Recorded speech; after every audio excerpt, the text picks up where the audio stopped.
So we're on a small break in between rounds here at the 2026 Boardmasters Longboard Pro LQS 1000.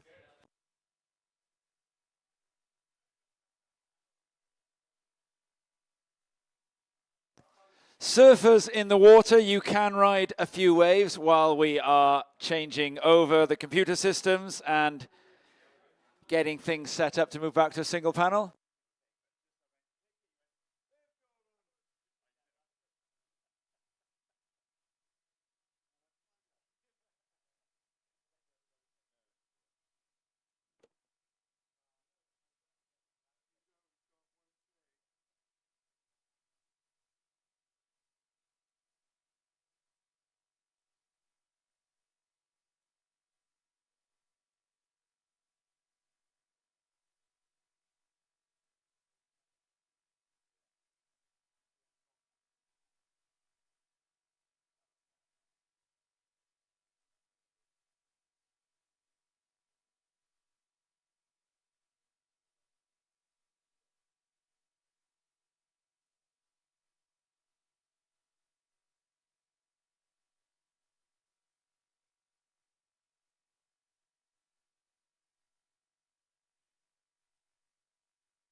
Surfers in the water, we are almost ready. Just a few more technical changes to be made, and we will be back in action. Not long to go now, and we'll be moving into quarterfinal number 1 of the women's LQS 1000 Boardmasters Longboard Pro.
When we get back underway, the surfers in the water doing their business will be in quarterfinal number 1. Ginger Kaimi in the red, Beth Layfield in the blue, Tilde Rasmussen in the white, and Upping Agudo in the green. Down to 1 podium now, still 20-minute heats for quarterfinals of the Boardmasters Longboard Pro LQS 1000 women's event. Then we move into the 4 quarterfinals of the Boardmasters Longboard Pro LQS 1000 men's event before finishing for the day, and it's going to end on a high because we are going to be moving to the beach bar where we will be crowning the winners of this year's Yeti Pro QS 4000 men's and women's events. So make sure you're in the bar for about 4:30 for some more celebrations.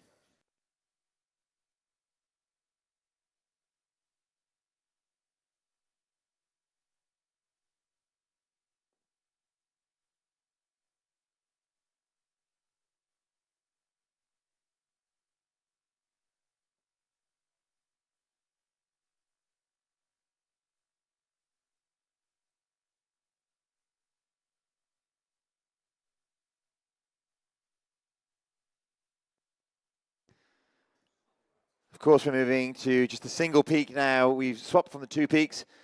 Surfers in the water will be looking to stay within the 2 blue Boardmasters flags. One is right at the north end of the beach by the headland in front of the headland. Well, the headland on the right-hand side, the northern end of the beach, and the other just a little bit south of the RNLI building. Less than 1 minute. Surfer, no surf. 1 minute until we restart.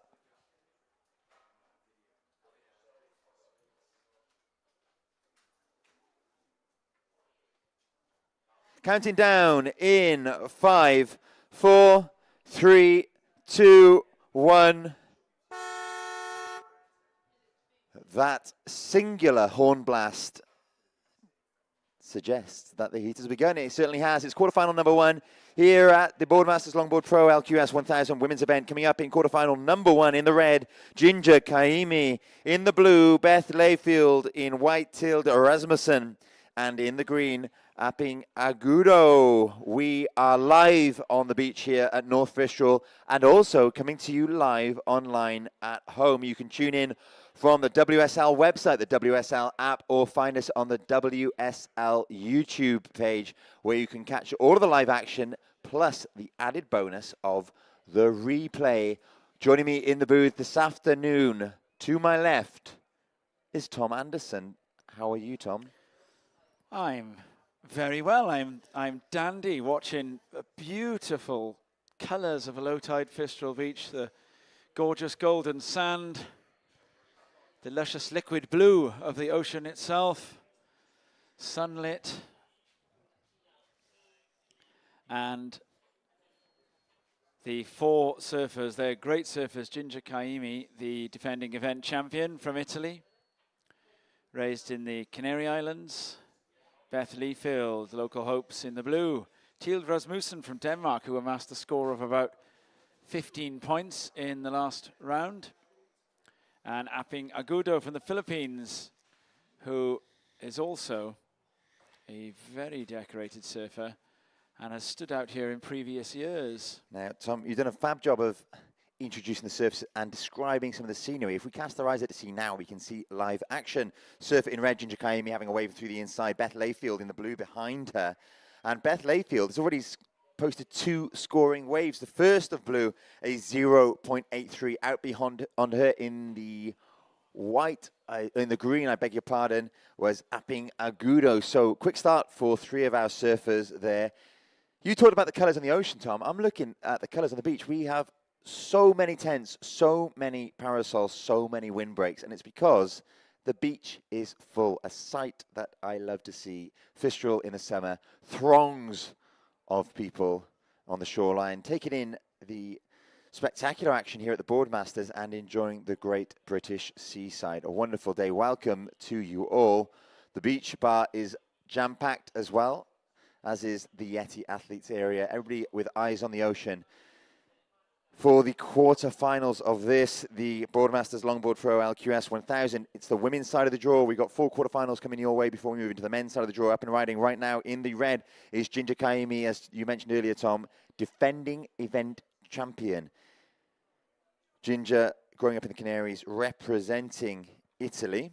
Lots of scores to come in. The judges busy at work, I imagine, watching the replays to make sure that they are inputting the correct scores, giving out the fair scores. Like I say, loads more action coming your way, and it's going to conclude this afternoon in that beach bar with the presentation, the crowning of the champions of this year's QS 4000 event of the Yeti Pro. So don't miss it. Be there around 4:30 to celebrate all the winners, all the finalists. But for now, our eyes are firmly fixed on the ocean. Up and riding, surfer in the white. I believe on the inside, Tilde Rasmussen, opening her account, the Danish regular foot style master. Starting off, and 16 minutes in this heat, still to go. First of green, Apping 1.07. First of green, 1.07. First of blue, Beth Layfield, a 0.83. Scores still to come for blue, red, and white. As and when they arrive, we shall update you. Looks like a pretty good score coming in for second of blue. 15 minutes, 45 on the clock. Second of blue, 4.0. Second of blue, 4.0.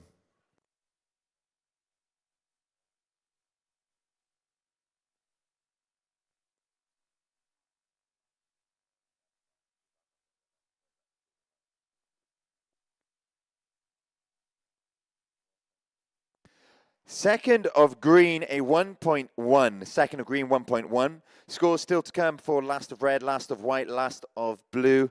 15 minutes, 10 seconds remain in this heat, and it's surfer in blue, Beth Layfield of the United Kingdom, who finds herself in pole position, but that's about to change as scores come in. First of red, Ginger Caimi, a 5.5.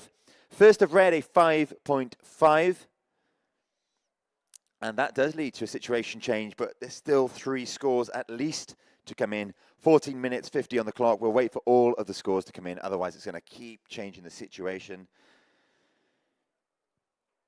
Lots more legs in this heat as we see up and riding. Surfer in red, Ginger Kaimi, current heat leader, current defending champion, the goofy foot style master, changing direction through the inside. A very small left-hander, but she is working all the way to shore. So light, able to get to the nose, able to sustain her speed, even on the smallest of waves. Great surfing there from the youngster from Italy. Up and riding out beyond her. Beth Layfield, currently in second of the United Kingdom from just up the road. Oh, just overdoes it on that nose ride. She was on a gorgeous green wall, but it just didn't quite run in the way that she'd lined up, did it? And then up and riding here in the white, Tilde Rasmussen. Huge scores in the last round for Rasmussen. In fact, I think she started around about the mid-fives in the last round, and then built from there, ended up posting sixes and then sevens, and then I think even an 8 at the end of the heat, so a proper building house heat. Of course, the seeds, Kaimi and Layfield, are now going to raise Rasmussen's game a little bit, or at least raise the bar to see if Rasmussen can then raise the game accordingly. And there's an example of raising the game. The second of Ginger Kaimi, a 6.33. So Ginger, you are now in the lead. Tilde Rasmussen, you are now in second.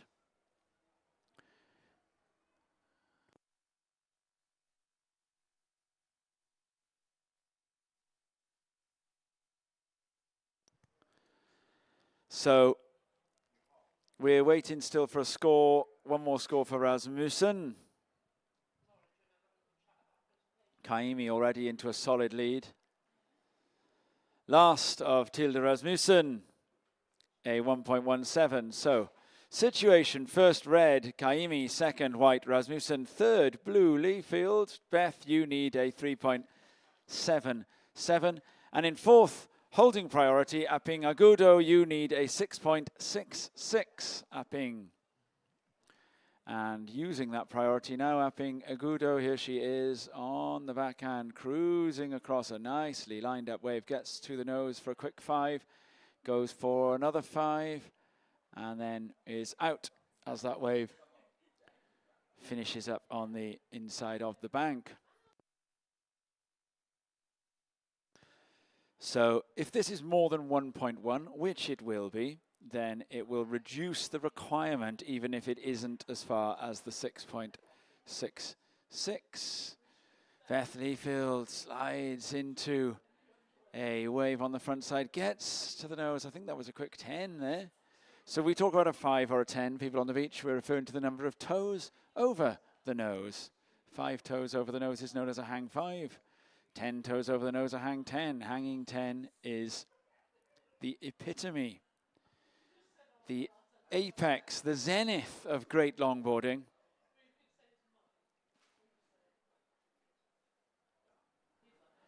So scores to come in now for Layfield and Agudo. The judges have access to replays. We share the replays that the judges are watching. So when you see what the judges are watching, this tells you what they are looking to for comparison. If you see the judges replaying a wave around a 5, just after somebody's read one, and they play in an earlier 5, it probably means that they're looking to decide how that wave compares to the 5. If they're playing a 7, that's probably quite a good sign. 10.5 minutes remaining. So Kaimi has ridden another wave as well. Went to the nose, front side, riding a left-hander, goofy footer.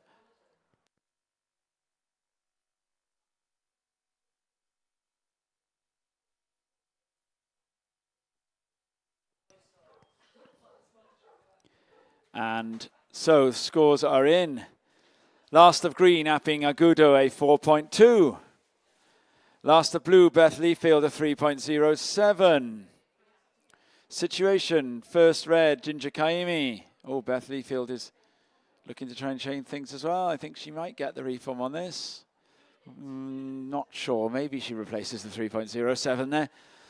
First red, Kaimi. Second white, Rasmussen. Beth Layfield, you're looking for a 3.77.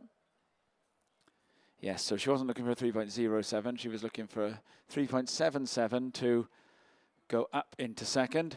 Apping Agudo, you are looking for a 3.57 to go into second. First is Ginger Kaimi in the red. Second is Tilda Rasmussen in the white.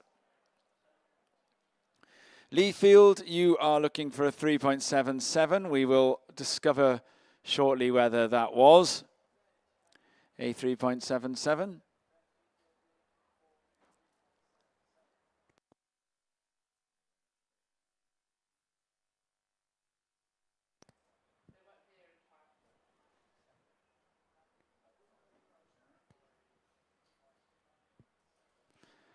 Last of blue, Beth Leafield, a 3.8. You are up into second. Tilda Rasmussen, you're looking for a wave. And to the nose, Rasmussen looking for a 2.37. Very, very likely to have got it. Leafield and Rasmussen are now going to have a little paddle battle out, where priority could turn out important. They've got to keep out the way of Kaimi, who's riding a wave through, another left-hander. Kaimi, the heat leader and event champion at the tender age of 15, would be my guess. 14. Kaimi turned 14 in May.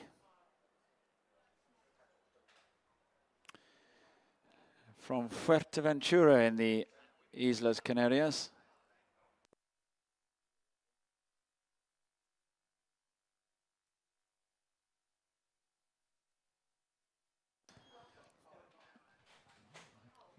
Scores to come then for Kaimi, Leafield and Rasmussen. These guys are battling it out, wave for wave, pound for pound, blow for blow. Apping Agudo, meanwhile, on a right-hander. Smaller wave, but gets to the nose twice. A swinging late takeoff for Ginger Kaimi behind. And then Rasmussen kept off the wave by Leafield, who gets to the nose, or gets close to the nose at least, and then redirects into the foam.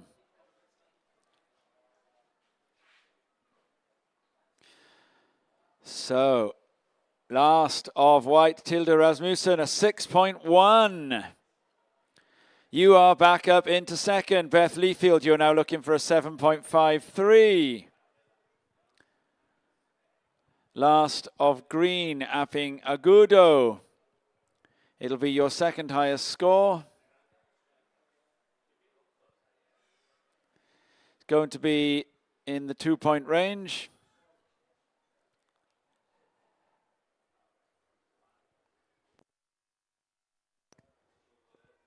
Beth Leafield still with a score to come. Leafield, you are looking for a 7.53.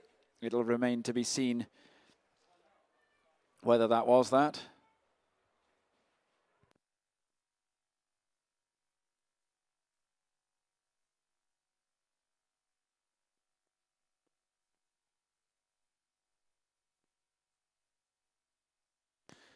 So the last of blue, Leafield, is going to come in the upper fours. It's going to reduce the requirement, but it won't be the score in one go. Last of green, Apping Agudo, a 2.1. You require a 7.33 Apping to go into second. Tilda Rasmussen, your low score is a 5.43. And the last of Leafield is going to be around the mid-fours, which is going to leave Leafield looking for a score in the sevens. Beautiful conditions. And here is Leafield with a quick in and out. Last of Beth Leafield, a 4.4. Situation, Ginger Kaimi in the lead, 5 minutes remaining.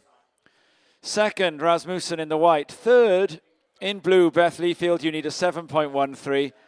Fourth, in green, Apping Agudo, you need a 7.33. We're moving towards the lower stages of the tide now. Half moon, halfway through the phases of the moon at the moment, which means the tides are small in the UK. We are here in the southwest, the far southwest of Great Britain, the island so named. Everyone's been going to the cinema to watch the Odyssey.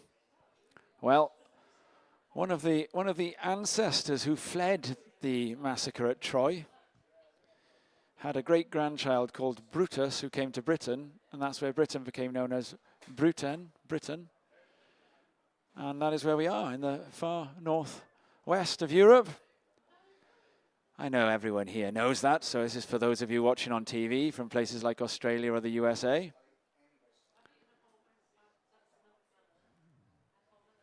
Or anywhere else. Maybe you're watching in a different tongue. Hello, bonjour, konnichiwa, hola. You do hello in any other languages, Robbo? Obviously, we got to do Welsh. Borida. Borida. Hello. Hello. It is hello most places, isn't it? And on the backhand here, Aping Agudo from the Philippines. I don't know how to say hello in Tagalog. And on the left, Ginger Kaimi, the heat leader.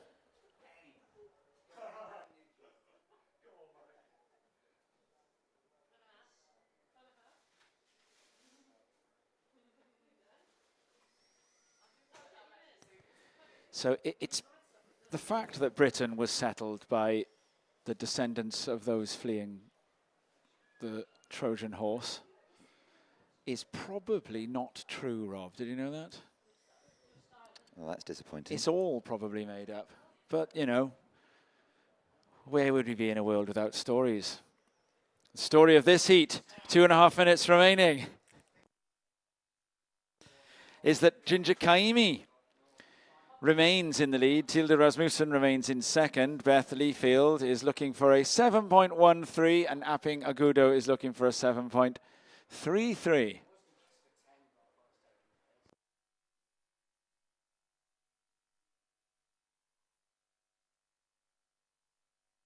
Rob, you're a bit like Odysseus, aren't you?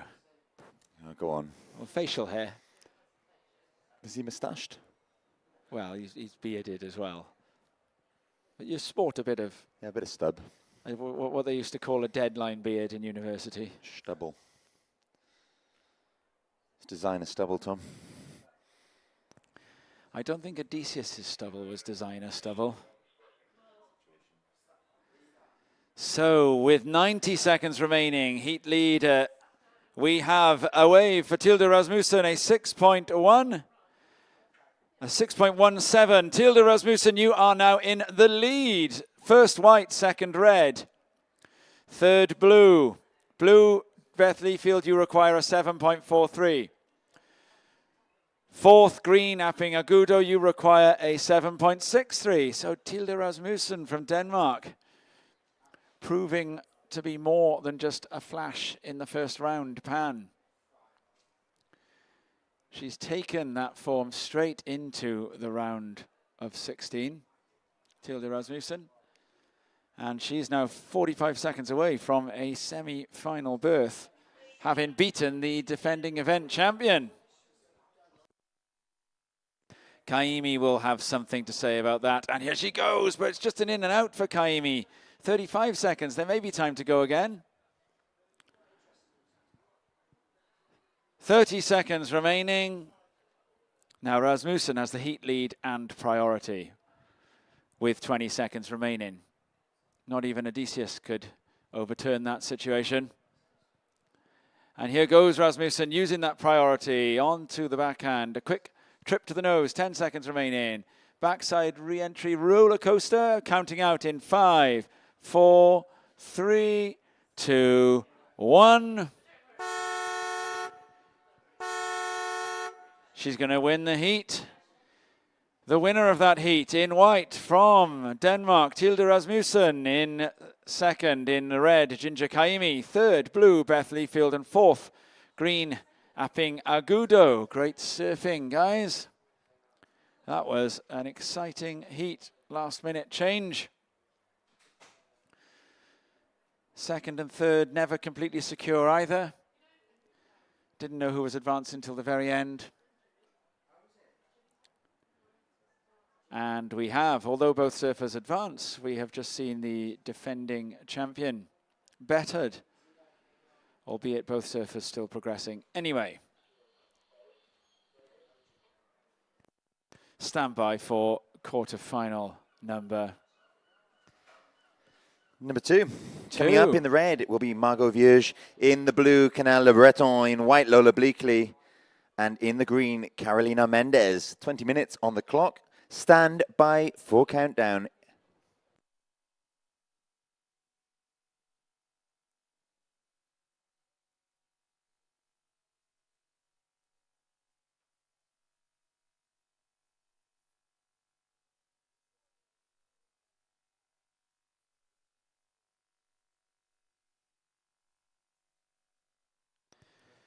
So we are going to get Heat 2 underway in a few moments. Surfers, if you could please stay where you are. Stand by for the countdown.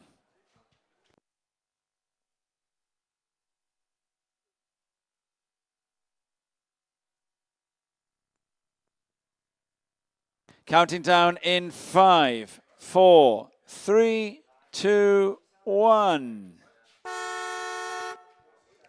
In the red from France, Margot Vierge. Canel Le Breton. In the blue from France, Lola Bleakley. In the white, and Carolina Mendez from Portugal in the green. Lola Bleakley from the very south of Cornwall, from Sennen.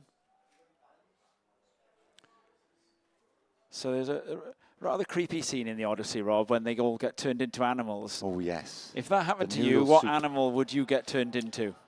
Oh, what would I want to get turned into, or what would I end up as? Yeah, both. If I had to choose, maybe like a sea otter, something like that. Sounds fun. I'd want to be a pelican, because you've seen the way they surf like in the air. Yeah, pretty cool. Glide in waves. Pretty cool. Here we go, surfer paddling for this one. Looks to be our surfer in green, up and riding. This is Carolina Mendez of Portugal. Regular foot on her forehand, gliding across this small but beautifully formed wave. Little change of direction to get herself back in the pocket, carrying so much speed through that inside section, cross-stepping forward, cross-stepping back before she kicks out. Great opening ride there for Mendez in the green of Portugal. Scores start to drop in. First of red, Margot Vierge of France, 1.67. First of red, 1.67. First of white, Lola Bleakley, a 0.5. Scores to come in for first of blue and first of white. First of white, 0.5. First of blue, Canal Le Breton, 0.6. And still waiting on that score of green, Carolina Mendez. We also have a second score in for red. Second of red, Margot, a 0.23.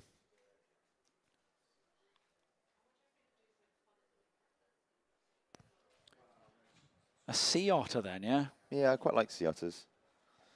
I grew fond. Yeah. I saw a few in Northern California, and they're great swimmers. They just hang around the beach all day. Yeah, eat seafood, hold hands when they sleep. It's cool. Any predators? Yeah. Or do they live inside the kelp field? Yeah, I'm pretty sure they get eaten by things. Don't we all? There's a talking otter in The Wind in the Willows, but he's a river otter. I'd take that too. It's fun. Great book. It's something to take with you on your summer holidays, guys. The Wind in the Willows.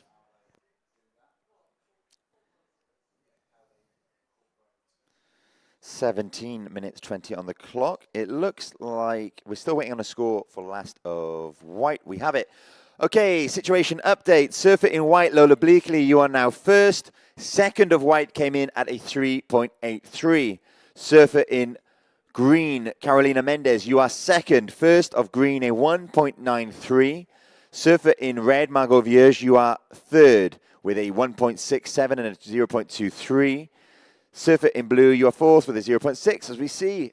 Surfer in blue, Canal Le Breton up and riding on the inside. A little bounce off the foam to end that one. So she's just looking for a 1.34 Could well get it with that ride, Tom. 16 minutes, 40 seconds left on the clock. This is quarterfinal number 2 in the Boardmasters Longboard Pro LQS 1000 Women's event here on day 2 of the Boardmasters 2026. A beautiful day has greeted us. The sunshine, there are waves on offer, and vibes on the beach. The beach has filled up. The beach bars are full. And I think we're in for a wonderful afternoon. It is a fantastic day to be alive in the southwest coast of Cornwall. Celebration of all sorts of aspects of beach culture. Longboards this afternoon. Lola Bleakley is now in the lead in this heat.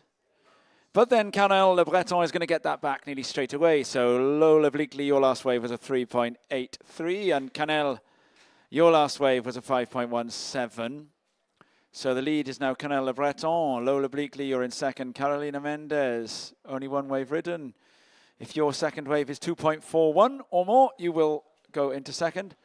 And Margot Vierge, a 2.67 the requirement.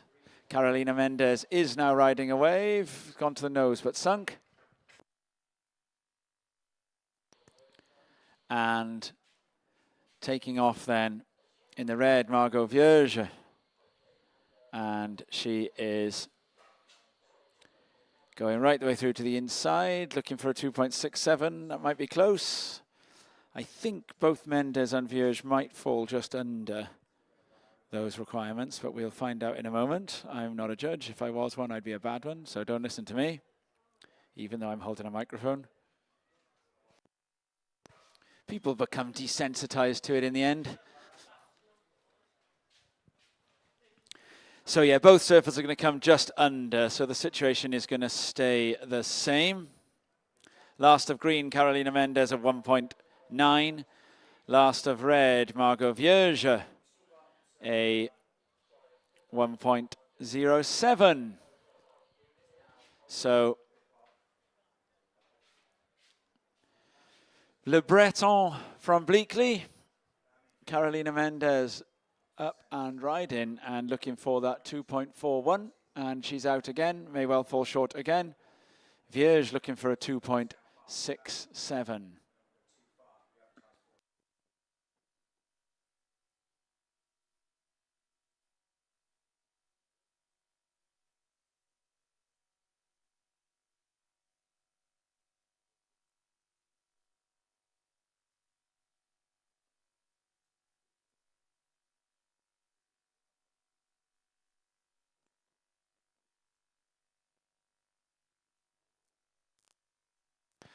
So we come to 13 minutes and 40 seconds remaining, and Canel Le Breton has ridden another wave and has improved her situation, a 3.97, last of Le Breton.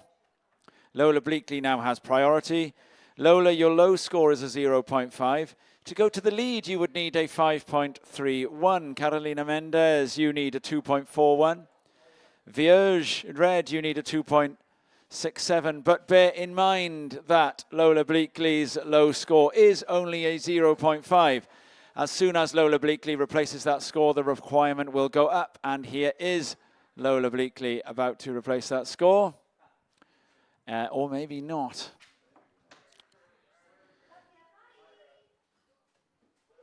Bleakley out of that one, won't go above. So Bleakley will stay in second, but hasn't yet ridden a backup wave. On the inside, Margot Vierge looking for a 2.67, although it'll need to be more when Bleakley rides one, and behind her, Carolina Mendez. So the surfers looking for scores are busy. Now, the thing they've got to watch out for, those guys, is they get busy picking up the small score, but it's not going to stay a small score forever in this heat. In the end, realistically, the score that you're going to need to go through is going to be a bit higher, because Lola Bleakley's carrying a 0.5 as her second wave.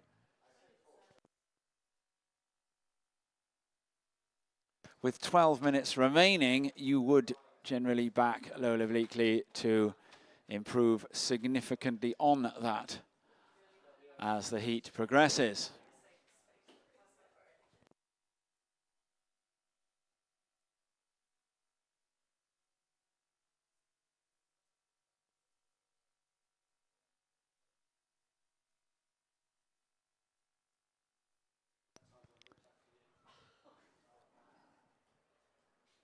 And here comes a wave out back, and there's going to be a paddle. Carolina Mendez up and riding. Lola Bleakley has ridden a wave as well, and we'll be waiting on a score, and this time it is going to improve her situation a little bit. Last of white, Lola Bleakley, a 0.83. Your situation improves a little bit. But last of red, Margot Vierge, a 3.27. You are into second. Lola Bleakley, you are now third. You now need a 1.11. Carolina Mendez in fourth. You need a 3.02. So Lola Bleakley now looking for a wave. So she's gone from looking for a backup to looking for a score. Although the score, the actual requirement of that backup / score is probably very little difference. Vierge popping up into the lead, but that is notwithstanding Lola Bleakley's improving upon a 1.11.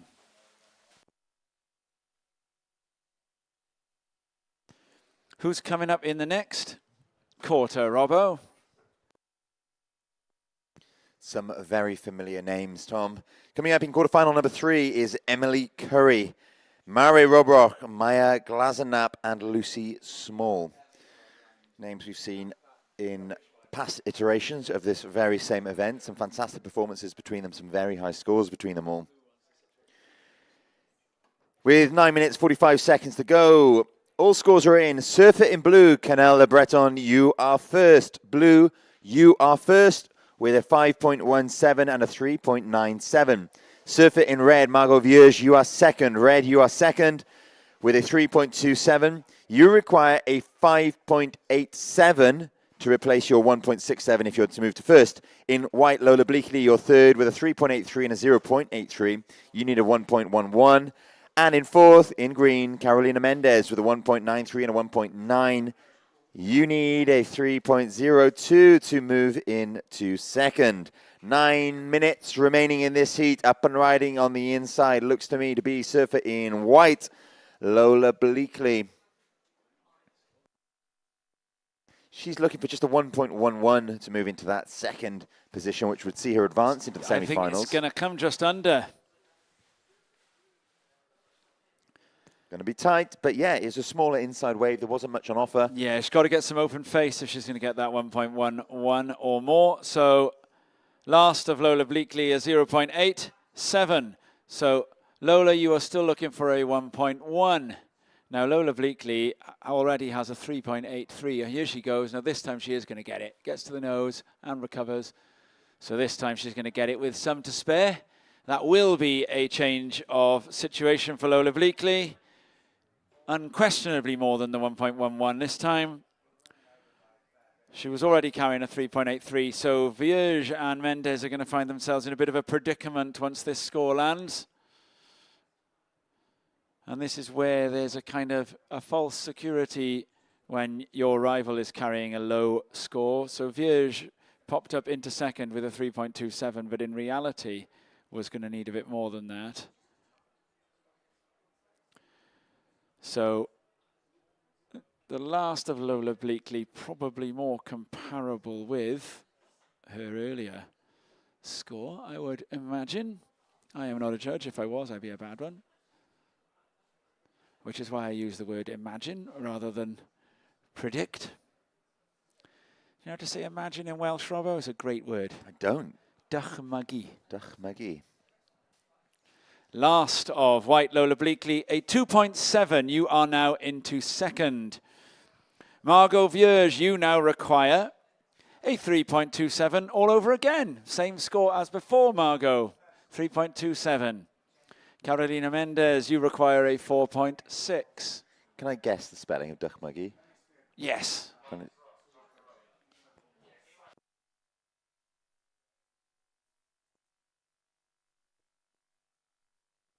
We apparently have an announcement to make first, so we'll get confirmation of that. I'm not sure what that announcement is, so we'll carry on. Okay, Dychmygu. Dychmygu. D? Correct. Y? Correct. CH? Yes. M. Correct. Now, it could be two, it's either a Y or a U here. Correct. Which is it? Y? Correct. G? Yes. I? Nearly. Oh, a U. U, yeah, Duchmagi with a U. Not bad. Remember that the U makes a... Now, I noticed the Cornish language is very similar to the Welsh language and the Breton language in Brittany. Very similar. Well, Gwenno, the Welsh songstress, also has an album in Cornish. She does, and the rapper Aneirin Caradog. I drove through a town on the way here that had all sorts of Cornish words all over it. I thought I was in Wales for a second, the Welsh words. It was the town of Quintrell Downs. There's a lot of porths, isn't there? Yeah, now the thing is about Quintrell Downs is all the words are lovely because they've named everything after the old language, but the buildings. It's like driving around. Hold those horses. It was like driving around Pinewood Studios. Loads of Bond villains. Yeah, Bond villains everywhere. And a kind of plasticky look to the buildings. But they're bringing back the language, which is great. My good friend, Tom Major, who has actually been in this booth before, a commentary at a previous iteration of the Boardmasters. Is he a Quintrell Downs No, boy? he lives in Porth, but I was visiting him and his newborn baby, Sophia, the other day. Porth in the Rhondda? No, Porth in north of Newquay. Porth. And he was showing off a Cornish language book that had been gifted to his child. And it is so strikingly similar to Welsh. That makes me happy. 5 minutes remaining. That signals that we normally have someone extra in the booth. Yes. Who can we nab? We've just got some more information in the booth, which is that Lola Bleakley is holding on. Canel Le Breton still in the lead. Margot Vierge. No changes to any of the scores. Still, Le Breton from Bleakley. Margot Vierge, you still need a 3.27, and Mendes, you still need a 4.6. Yes, so it's counting to 10 in Cornish, and it is almost identical. The same. It's almost identical. One of the names as well, nearly the same. Kernu. Yeah. Kerno. Oh, look at this one on the front side here. Oh, carrying so much speed there. Carolina Mendes was on for one. Beautiful looking wave. No changes from those scores. Mendes and I think it was Vierge looking for their scores. And here we go again. Mendes. Now she gets the nose. Now this time round, there could be a score on the cards for Carolina Mendes and a closeout re-entry. Or was that Canel Le Breton? That's going to be a big difference. If that's Canel Le Breton, that's her. It is. That was Canel Le Breton, the heat leader. As the sun swings round, it's harder to spot the difference between the blue and the green. Le Breton is going to improve her situation there. Looking to replace a 3.97. That was an excellent bit of surfing from Canel Le Breton, for my money. Lola Bleakley took a wave in an attempt to play defense, so that was only a 0.5. So the door is still open for Vierge or Mendes. And swinging in. And down. Carolina Mendes. Vierge right on the inside. Probably going to need a bigger wave than that to get a 3.27, but I've seen it happen. Nope, Vierge out. Right, Tom, that wave. I have found out what the announcement we've been asked to make is, and it's due to the small nature of the conditions and the fancy footwork that these longboarders are exhibiting on the inside. So there's a few photographers on the shoreline with quite big rigs set up, and it's stopping the judges from seeing some of the more intricate details of the footwork right on the inside. So it's a plea, a request that if you are on the shoreline with one of the big setups with your tripod, or perhaps in a group of people forming a bit of a barrier for our judges, it's making life very difficult for them to see what's going on right on the inside. So if you could just separate a little bit or move slightly out of the line. We're in the RNLI building. The judges are on the right-hand side as you look at it from the shore. It's making life very tricky for them. So it is a polite request. Obviously very tricky to achieve. 2 minutes remaining, and Le Breton has improved her circumstance. Last of blue, Canel Le Breton at 4.0. So with 1 minute and 45, it is all about Bleakley, Vierge and Mendes, all within striking distance of each other on the inside. There is a ride. which I think is Le Breton again.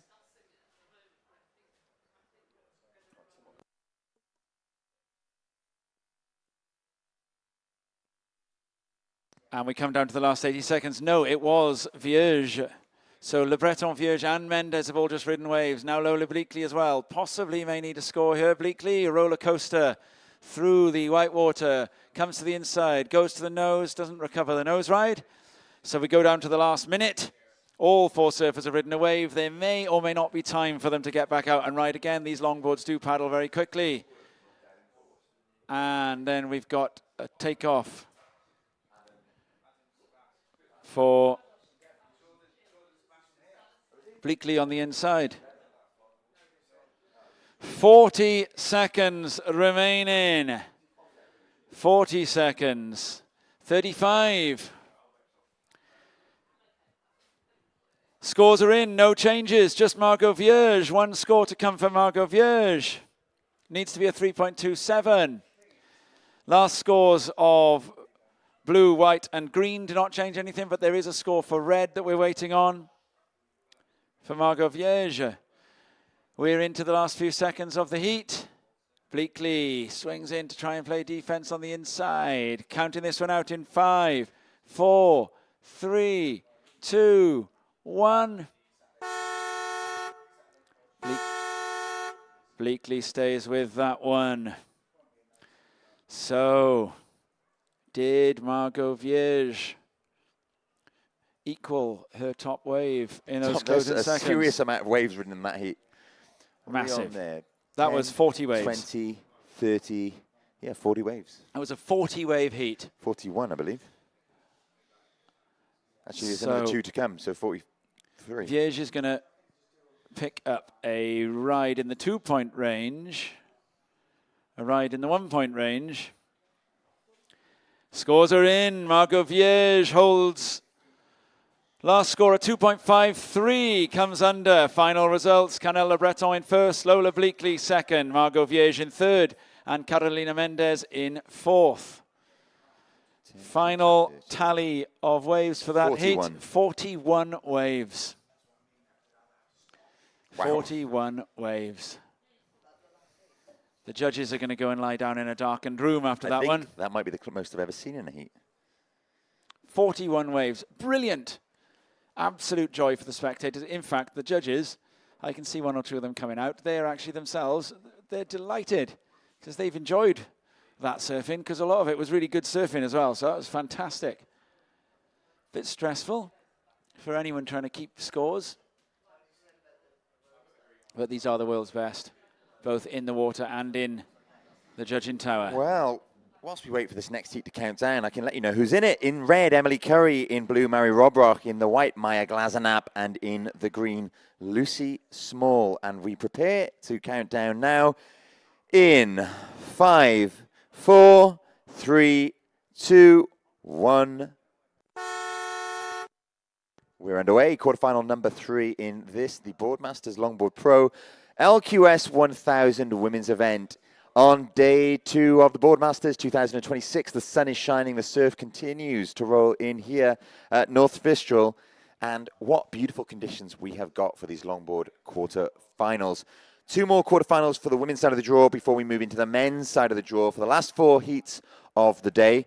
After that, we're going to be moving to the beach bar where we'll be hosting the presentation of the QS 4000 Yeti Pro finalists, both men's and women's sides of the draw. Loads of action over the past 2 days. Plenty more to come today. And a little bit more over the coming days as well, because we'll still have 6 heats to complete, even after the conclusion of activity today. We're going to be going to the semi-finals and finals of the LQS events over the coming days when conditions permit, when conditions allow. But for now, let's focus on this quarterfinal number 3. 2 waves ridden in quick succession to start this one off. Not 2 minutes gone yet. We have 2 waves. First of blue, Mary Robroch, 0.57. First of blue, 0.57. First of white, Maya Glazenap, 2.0. First of white, 2.0. We have a wave also ridden by local favorite Emily Curry. Still waiting for that score to come in. that means that Lucy Small, surfer in green, sits out the back with priority. She's yet to paddle or catch a wave. Will she be patient? Will she wait a while? Or will she try to get in on the action? The flurry of waves ridden already. Now, earlier on, Tom, you mentioned that there was an absence of beach cricket taking place. I'm sad to inform you that that absence still persists. In years past, we've had great fun in the lulls commentating on the beach cricket, but no one's got the beach cricket with them. Anybody with a beach cricket set, do us a favour. Go and set up on that lump of dry sand in front where those kites are. And I can assure you that besides being a WSL surf commentator, Robert Webster Blythe, sat next to me, is a professional cricket commentator. And he can... I know my silly point for my deep square leg. Yes, and he can bamboozle all of us with an explanation of a field position that you guys don't even understand yourselves. I think he makes it up as he goes along. I think cricket commentary is mostly talking about the sandwiches you've been... The cakes from Mrs. Jones in Doncaster. Are they the sandwiches when you are eating them in a cricket commentary booth? They're just sandwiches at But teas. they break for tea in cricket, don't they? We do. Instead of... We still do it. Even in club cricket, you see, still in break athletics, teas. we break for gel. Ugh. Ugh, okay, first of red, Emily Curry, a 4.17. First of red, Emily Curry, 4.17. Second of red, a 2.07. That means, Emily Curry, you are in first position. Second of blue, Mary Robroch, a 1.27. Second of white, Maya Glazenap, a 0.5. So with 16 minutes, 30 seconds left in this heat, it's Emily Curry in red in first position. Surfer in white, Maya Glazenap in white in second position. She needs at a 0.91 to move into first. Surfer in, I beg your pardon, as I speak, we have had a situation change because the patient surfer in green, Lucy Small, has posted a 5.33, rocketing her into second. So she's leapfrogged both blue and white there. And we're seeing waves running in front of us. So we'll wait for these scores to settle, wait for the judges to lock them in, and then we'll provide you with the updated situation. 15 minutes and 50 seconds on the clock. Plenty of time left in this heat. Scores to come for last of blue, Mary Robroch. She's looking for a 4.07 to move into that advancing second position. She's hoping for a berth in the semi-finals, which will be taking place potentially tomorrow, certainly in the coming days. 15 and a half minutes remaining, waiting for scores of last of white, Maya Glazenap. They come in. Last of white, 0.77. Last of white, 0.77. Still waiting for last of blue, so that tells me that the judges are probably reviewing it on the replay, and that means that it is likely going to be a slightly bigger score, perhaps bettering even her higher score. 15 minutes, 5 seconds on the clock. It's the surfer in red, Emily Curry, who has the heat lead at the moment. In second, with just a single score of 5.33, is Lucy Small, the surfer in green. Then it goes to Maya Glazenap in the white, who is in third, with a 2.0 and a 0.77. She needs a 3.34 to move into that advancing second position, and Mary Robroch in blue, currently in fourth, but with a score about to drop, it will change the situation. And there it is. Last of blue, 2.73. Last of blue, Mary Robroch, 2.73. We have scores to come for last of red, last of green. So 1 and 2 respectively. Still waiting on scores. Will they improve their situation? Will they put a bit of clear air between themselves and the surfers in third and fourth? Mary Robroch and Maya Glazenap. 14 minutes, 10 seconds on the clock. The scores begin to drift in. Up next will be quarter-final heat number 4, featuring in red, Alice Lemoyne, in blue, Ruby Knox, in white, Mali Harbour, and in green, Mia Ramakas.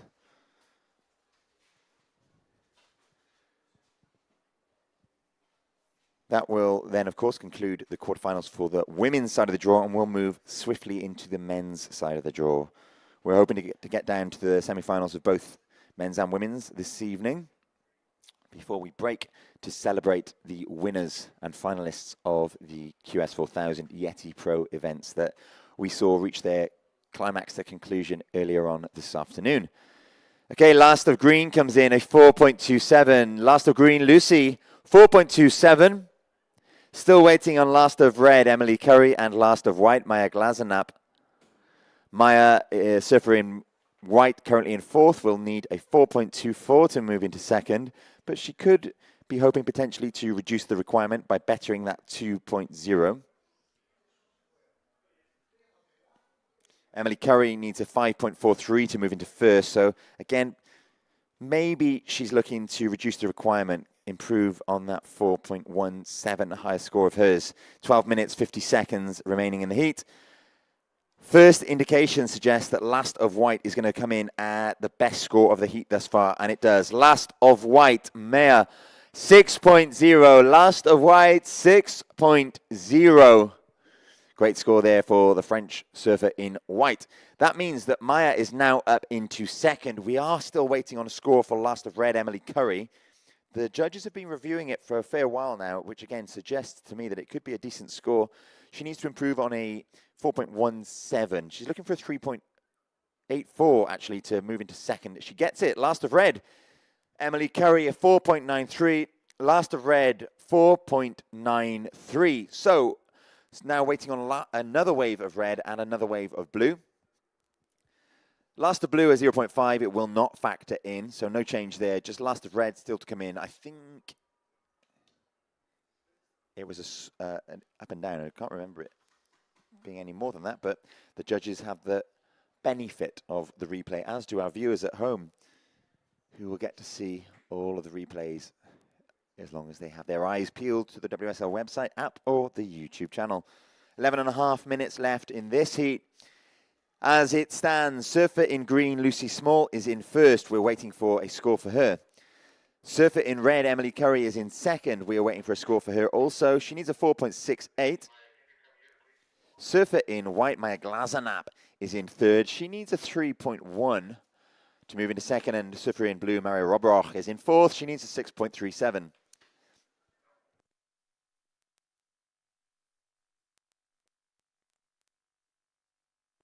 So I can see on my screen, so the last of Emily Curry in red was a 1.0, but I can also see that we're still waiting for her previous score, her fourth wave, which is likely to come in a little bit higher, almost entirely locked in. 3 of the judges have posted their scores. It looks good. It should mean that she moves into first position. 10 minutes, 40 seconds on the clock. 2 scores left to lock in their scores. 2 judges left to lock in their scores, rather. Viewers at home privy to the replays that are taking place on screen right now.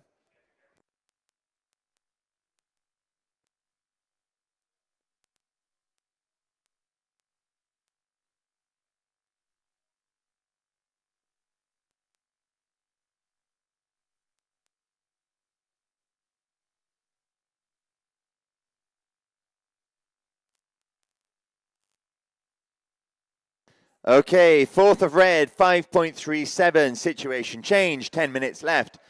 Surfer in red, Emily Curry, you are first. Red, you are first with a 5.37 and a 4.93. Surfer in green, Lucy Small, you are second. Lucy, you have a 5.3 and a 4.27. You need a 4.98 to move into first. Surfer in white, Maya, you have a 6.0 and a 2.0. You need a 3.6 to move into that advancing second position. Surfer in blue, Mary Robroch, you are in fourth with a 2.73 and a 1.27. You need a 6.87 to move into second. We are still waiting on last of white, Maya Glazenap. 9 minutes and 10 seconds remain. If you're just joining us, welcome to day 2 of the Boardmasters 2026. We have had a jam-packed 2 days. Yesterday saw 12.5 hours of surfing taking place here on Twin Peaks for much of the day. Today, we've been going since about 6:30 this morning with Twin Peaks, but narrowing it down to just a single peak for the quarterfinals here of this, the LQS 1000 event, and of course the semis and finals of the QS 4000 event, which we saw reach its culmination earlier on this afternoon, and the champions of which will be crowning in the beach bar later on this afternoon. Do not go anywhere. If you're in the beach bar, stay put, get yourself a pint or a soft drink, drink responsibly. If you're on the beach, lap up these rays. again, responsibly. Stick some sun cream on, because I can see a few people going a little bit pink. Slip, slap, slop.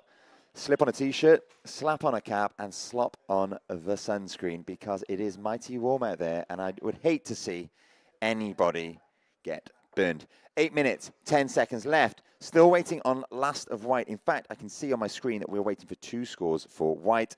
Last of blue comes in at 0.53. It won't improve her situation. Meanwhile, surfers in red and green have been busy, again, with scores that won't really impact their situation. So it's the waves of white that we're really waiting on. She needs just a 3.6 to leapfrog small and move into that second position. 7 minutes, 45 seconds on the clock. Coming up in the next heat, quarterfinal number 4, Alice Lemoyne in the red, Ruby Knox in the blue, Mali Harbour in the white, and Mia Ramakas in the green. They'll be able to paddle out in about 4 minutes' time.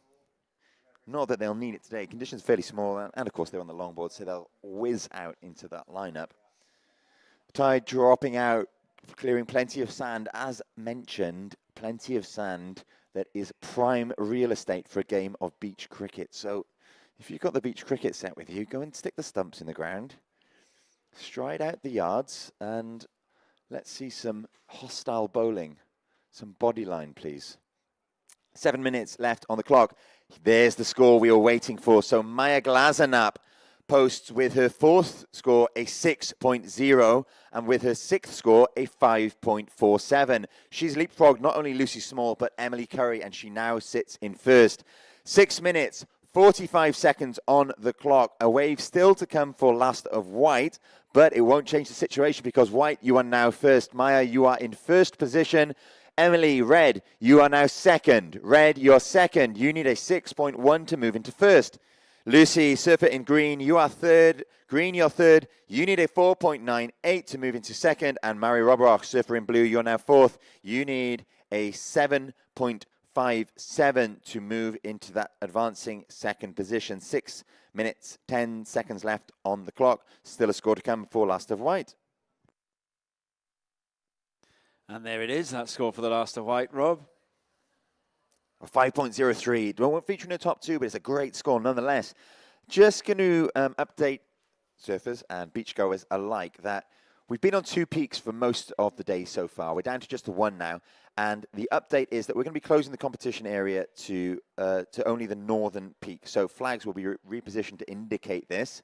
So when you're paddling out in the coming quarterfinals, make sure you're aware of this. Beach Marshal Tim will, of course, inform you of this before you paddle out. But it's worth noting, nonetheless, the surf, Tom, has done what nobody thought it would do, and it's stuck around. Yeah, it's looking fantastic at the moment, the surfing conditions.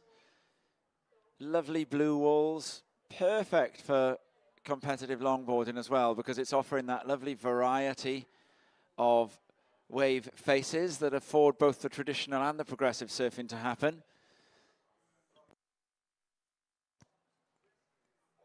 So as the sun swings further around to the west, it does start to reflect a little bit back towards where the judges are, which is why we need to keep the surfers as far up the beach as we can so that we minimize that glare that eventually starts to impinge on the judges' abilities to analyze the surfing adequately.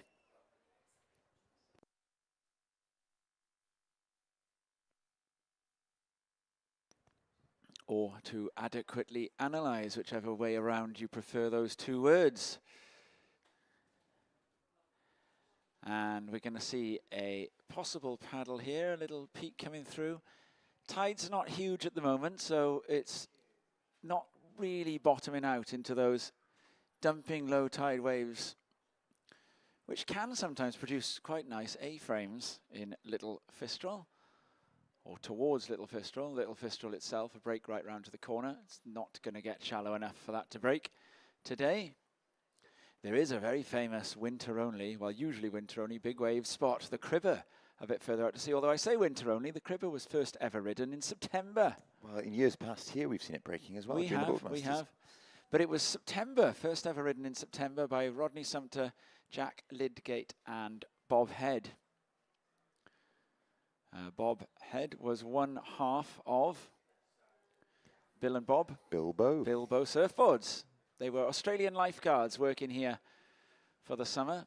1965, I do believe.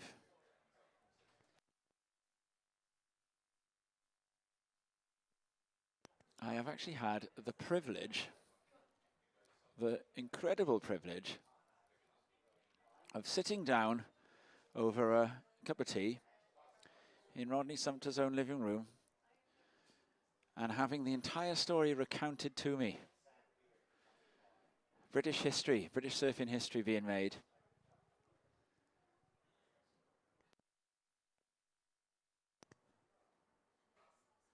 Earlier that year, 1965, the first ever world surfing champion was crowned. A Peruvian called Felipe Pomar, who I've also had the life story from. Now lives in Indonesia, Felipe. Half Peruvian, half Hawaiian. Now some argue that Midget Farrelly in 1964 was the first ever world surfing champion, but the defense of Felipe Pomar's being the first ever world surf champion was that the Peruvian Surfing Association, the Contiki Surf Club in Lima, had written to all the nations to invite them to the competition, whereas the Aussies, not like the Aussies, in 1964 had only written to a couple of nations. And so Farrelly's world title is disputed. Pomar's in 1965, well, also disputed. So one of those two is the first ever world surfing champ.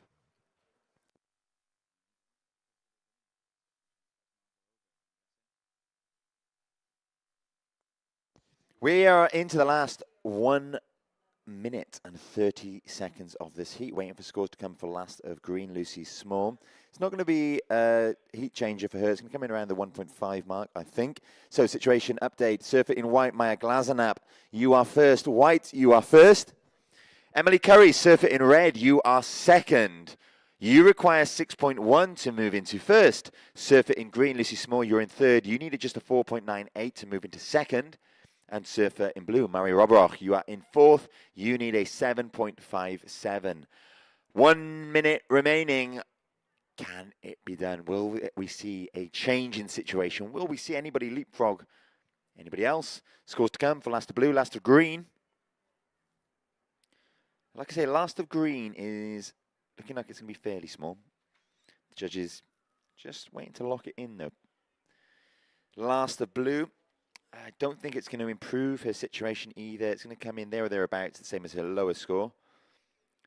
Maybe slightly lower it does. Last of blue, a 2.07. 30 seconds left. Now, last of green about to be locked in. It's going to come in around the 1.5 mark. So no situation change, but we have another wave coming for last of white. Again, it's going to be a low score. It won't change anything. There is still one score to drop for Lucy Small as we count into the last 10 seconds. No change there. One to come for white. So we count down now in 5, 4, 3, 2, 1. And it looks to me that that is the heat. So official results in. Taking the heat win in white, Maya Glazenap. In second in red, Emily Curry. In third in green, Lucy Small. And in blue in fourth, Murray Robroch. Coming up next in quarterfinal number 4 in red, Alice Lemoyne. In blue, Ruby Knox. In white, Mally Harbour. And in green, Mia Ramakas. Stand by for countdown for us to begin quarterfinal number 4.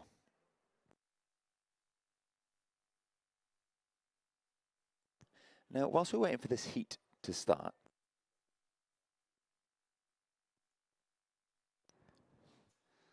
while we're waiting for this heat to start, yes, you were saying, we were just talking about early pioneers of British surfing. Now, there's a rumour which I love. We're going to count this next heat in 5, 4, 3, 2, 1. There is a rumour which I love to believe. I think it is uncorroborated, but I love it. That way before these Australian lifeguards in the 1960s, there was a pioneer of British surfing, a woman famous for something else other than surfing. famous author. Famous author, one of the first surfers on British shores. Well, it's a mystery. It is a mystery. Now, Tom, this author has also penned some of her novels, some of her stories, somewhere near and dear to us in South Wales, where her great-nephew, I believe, lives to this day. I think the estate still pays out into South Wales. Yeah. Well, I won't name it. Characters created. It's a secret spot on the Welsh coast. It is, but characters created by this author, who also pioneered British surfing, include, for the French of you here, one Hercule Poirot. Monsieur Poirot. And Miss Marple. That's it. Which brings us back to one of our favourite stats. Of course. Agatha Christie. Agatha Christie, but this brings us back to one of our favourite stats, which is that one of the towns in which Miss Marple plied her trade, by statistics, would be the most violent place on earth, because it's a tiny little sleepy village where like 5 people get murdered a month. Agatha Christie, first world female surfing champion, also disputed for exactly the same reason as Farrelly, because it was 1964. That's right. Phyllis O'Donnell. Phyllis O'Donnell, also 1964, same year as Midget Farrelly. So disputed on account of not all federations having been invited, but not disputed as heavily because in 65, I don't think they ran a women's event in Peru in the Contiki Club. Different time. In Lima.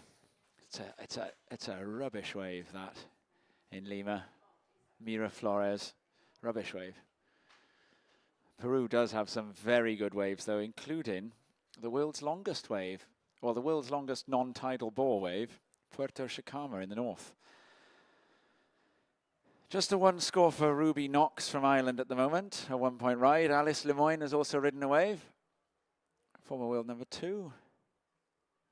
Multiple event winner here, Alice Lemoyne from La Réunion, a small Pacific island off the southeast of Madagascar.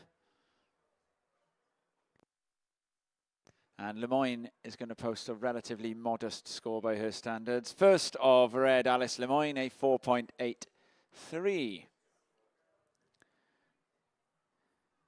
So Agatha Christie did her surfing. I believe it to have been Bigbury-on-Sea. Am I not right? Down in Devonshire. I believe you're correct. Another famous author, Tom. I mean, it's not really related to surfing, this one. Daphne du Maurier.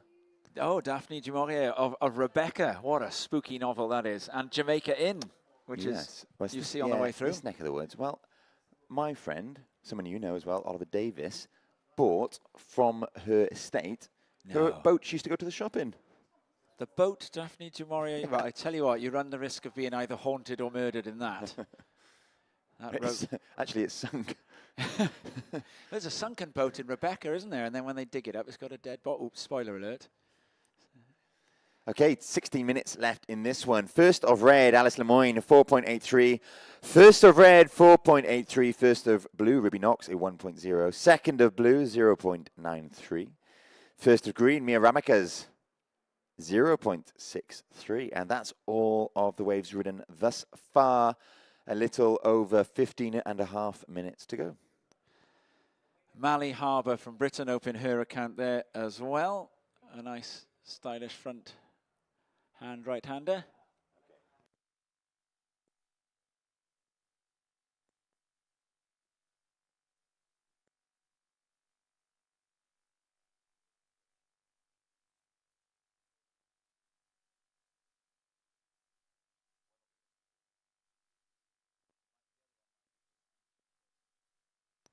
And then we've also got Mia Ramakas riding a wave into the corner here. And this is a great bit of a nose right on the inside for Ramakas. So that will be opening her account there as well. Now, I'm going to put this out there. We were just doing book recommendations. I said The Wind in the Willows, a fine summer read for those of you planning or looking to buy anything to read on the beaches once the contest is over, which is going to be 3 days earlier than planned. I'm going to put this out there that Rebecca by Daphne du Maurier, you will not find better and more atmospheric descriptions of Cornwall and its seas and coasts in any other piece of writing ever written. It's a bold claim. If anyone can think of anything better than the descriptions of the Cornish coast in Rebecca, semi-fictional village called Kerrith, and here we see Alice Lemoine cruising on a right-hander, coming through to the inside, and is going to make a re-entry and look for the reform. Trademark style, Alice Lemoine. And going to go right the way through till the fins hit the sand and steps off. Brilliant surfing from Lemoine, and that will, I'm sure, cement her position in first. Yeah, so if anyone can think of better writing about Cornwall than Daphne du Maurier, obviously outside of the pages of Carve and Wavelength, both of which have been writing about Cornwall brilliantly for decades as well, and the rest of Britain, and the rest of the world.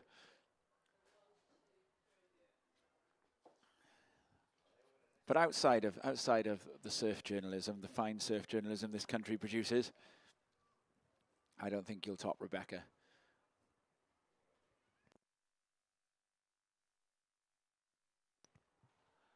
And we're seeing another ride here now for Ruby Knox from Ireland.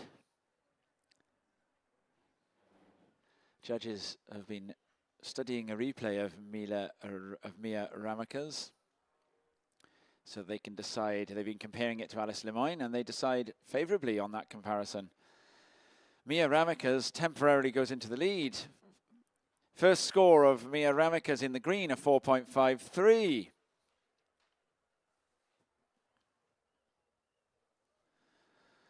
There is another score for Lemoine to come, and once that goes in, Lemoine will go back into the lead. There's absolutely no question of that whatsoever, since it only needs to be a 0.33, and I think it's probably going to be the wave of the heat. Second of Ruby Knox, a 3.23. So Ruby Knox, and then the last of Ruby Knox, a 1.07. So Ramaka's is in the lead, Lemoine second. Lemoine is going to ride one more, is going to score one more wave. Mally Harbour, your two scores are now in, a 2.5 and a 1.0. You have priority, Mally.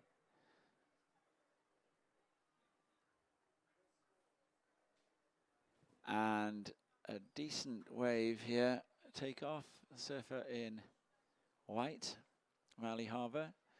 Cruising on through to the inside. So the judge is watching Alice Lemoine, using the wave of Alice Lemoine. First comparing it to Mia Ramaka's, and then they've been watching the last wave of Lemoine a couple of times before they drop the score. But there is a good score to come for Alice Lemoine. And as soon as it comes, last of red is going to be the wave of the heat. The last of red, wave of the heat, is going to be a high 6 or a low 7. Last of red, Alice Lemoine, a 6.83. The situation now confirmed.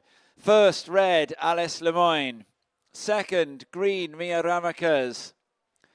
Third, blue, Ruby Knox. And Mally Harbour.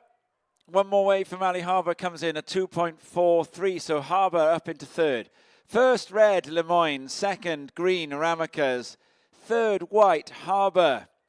You need a 2.67 now to go into second. And fourth, blue, Ruby Knox, you require a 1.94 to go into the lead. 10 minutes remaining. And on cue, Alice Lemoine paddling, but that wave sinks. So she'll lose the priority. Priority now with the surfer in green, Mia Ramaka's from Belgium. A couple of surfers from Belgium of late.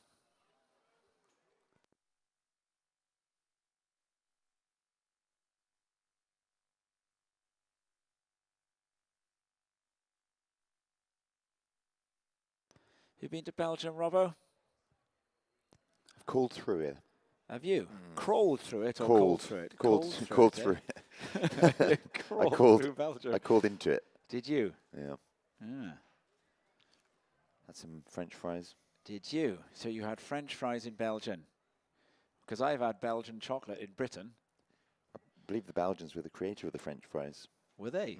And then the French stole the name of the French fries? Presumably, yeah. Well, it is alliterative. The Belgian waffle. Yes. Which was famously created in Swindon. Was it? Swindon. Bacon's Danish, Jace. Alice Lemoyne is biding her time, cruising through to an inside section here. And a lovely drop knee cutback, looking to see if this wave will take her through to the moment when the fin hits the sand. I've never been to Finland. Finland, I've not been to Finland. Denmark and Norway, yes, not Finland. You? Never been to Finland. I went to Denmark in May. Did you? I did. I did not know that. Copenhagen. Schiffenhagen, they call it, don't they? No in idea. Danish. Great place. Very Yeah. clean. That was my resounding memory of it. Super clean. Very few cars. We've also got the surfer in White Valley Harbour looking to build house a little bit here. She's looking for a 5.16. And a lovely correction of speed to find an inside section here for Valley Harbour and inside reform. Mia Ramakas is also riding a left. She's coming through to the inside. Turns to go right. Glances off the shoulder and redirects. Conditions are now beautiful. The surfing is precise and creative at this moment to get through some of those sections. The lines these surfers are choosing, very, very good surfing. World class, which is to be expected given that these are the best surfers in the world. Now we're through to the stage where these guys are seated, and so we're going to have a paddle for the surfer in blue, Ruby Knox, but she elects not to go.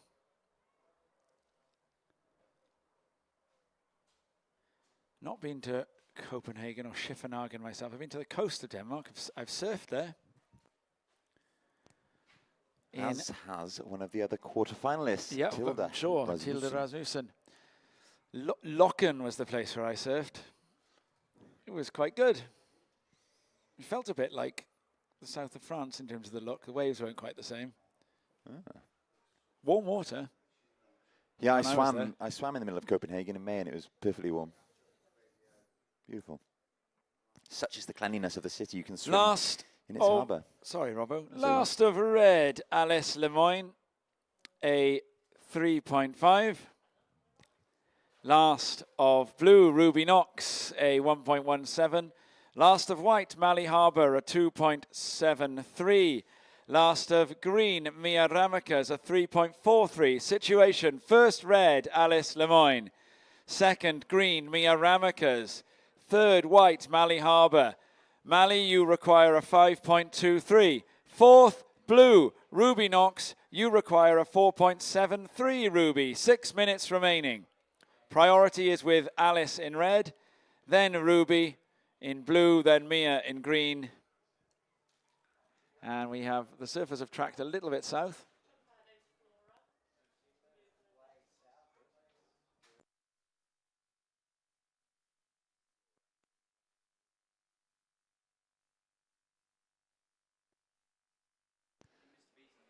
Okay, we have a photographer in the water called Flora. Can we ask, please, that Flora moves much further south? That is from contest control. Flora, please move further south.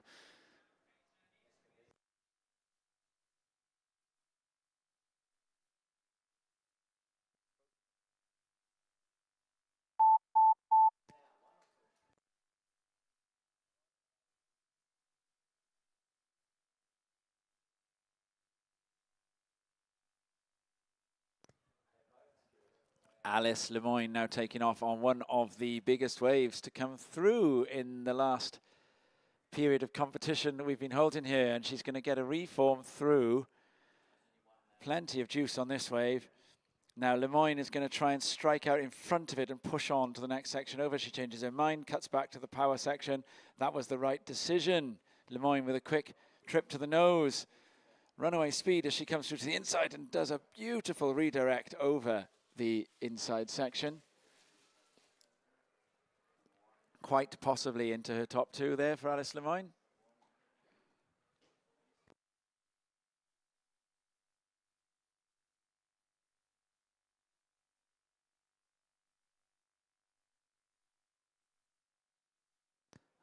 Alice Lemoyne, or Lemoyne, hailing from the La Réunion. We talked about this earlier. Famous left called Saint-Leu. And we've also had a ride for Mia Ramakas, the surfer in second, looking to consolidate her position.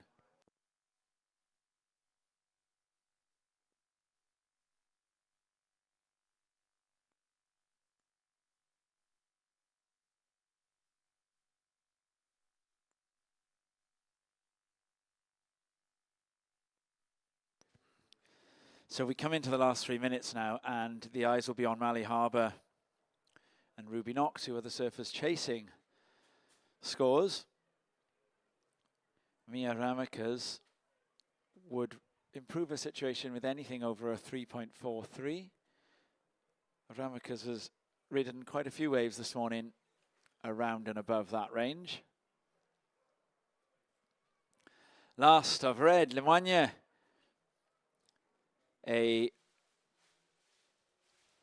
Is coming a little bit under. It's a 4.6.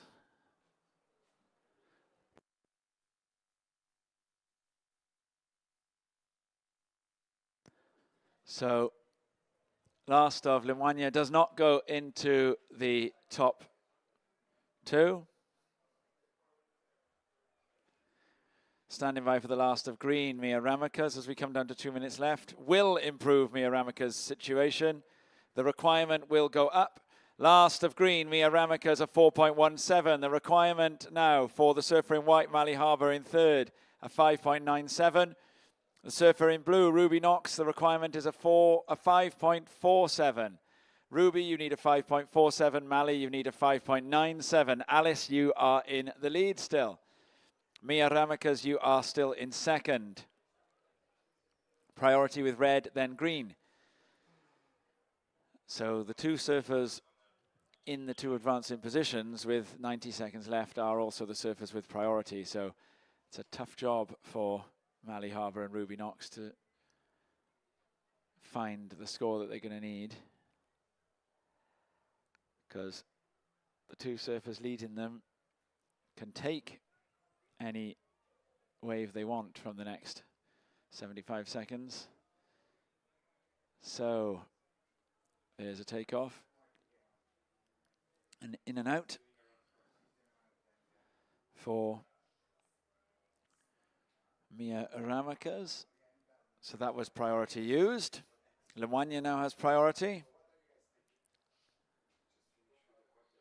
Mally Harbour has now got 45 seconds and has tried to move. Ruby Knox is trying to move away and is being pursued by Mia Ramakas. Mally Harbour trying to find a bit of space from the two. 30 seconds remaining, and I think that this might not end up getting surfed out at all. Even there might not even be a priority block. Lemoyne is way outside, so her priority will only be used on a big set. But with 15 seconds left, the opportunity to catch anything is very low. And the opportunity to catch something that's going to yield the score even lower. 10 seconds left, so I think this one's going to end here. And it's 5, 4, 3, 2, 1. And so,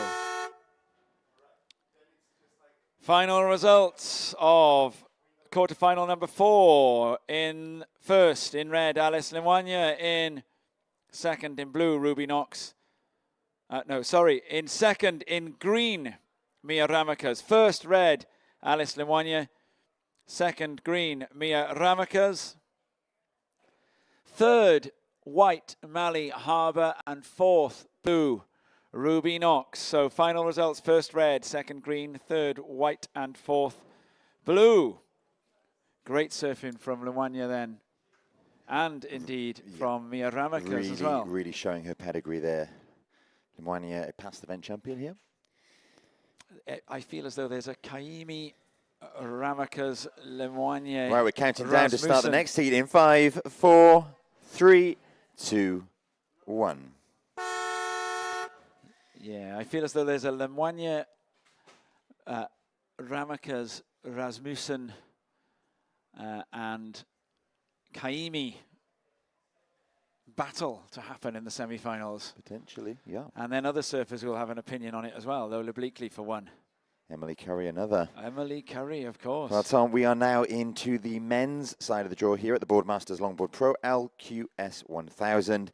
And in this heat, in red, Edouard Del Pero, in blue, Dawi Robroch, in white, Max Jamais, and green, Martin Andrade. Now that is a stacked heat. We've said it many times. Well, it's the business end of competition. It's what we expect for big names in this quarterfinal number one. I'd be fascinated to see who finds the waves to progress through this one.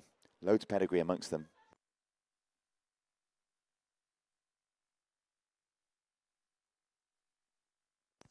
So Del Pero, the winner of the Abu Dhabi World Longboard Tour event earlier this year, and has won here, I think it's more than 10 times, isn't it?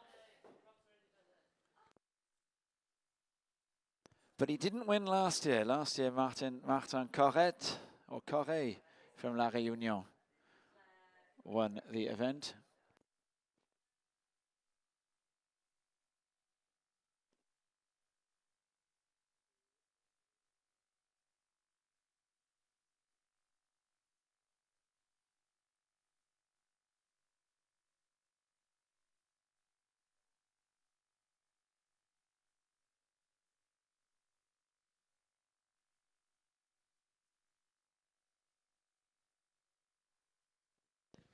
$18 minutes remaining in this heat, and we see some action at the northern end of the contest. Area rides being had by a few of our surfers, and we're going to wait for score to come for first of white, Max Jamais. Scores to come for first of blue, Dowie Robroch, and first of red, Edouard Del Pero. In fact, all four surfers with scores to drop in. Let's see how they're looking after the first of the first exchange of this heat.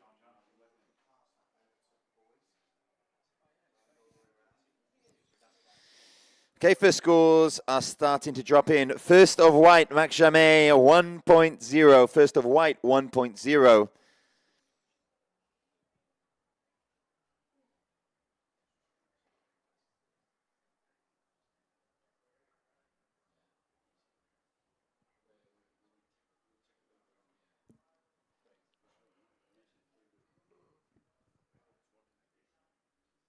Now, in a previous heat, we saw 41 waves ridden in the 20 minutes.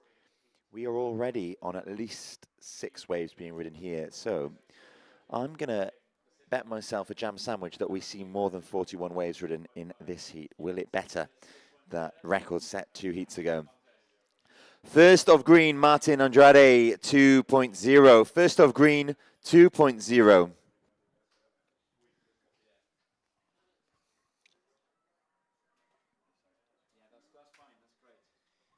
Scores to come still for first of red, first of blue, second of white, and second of green.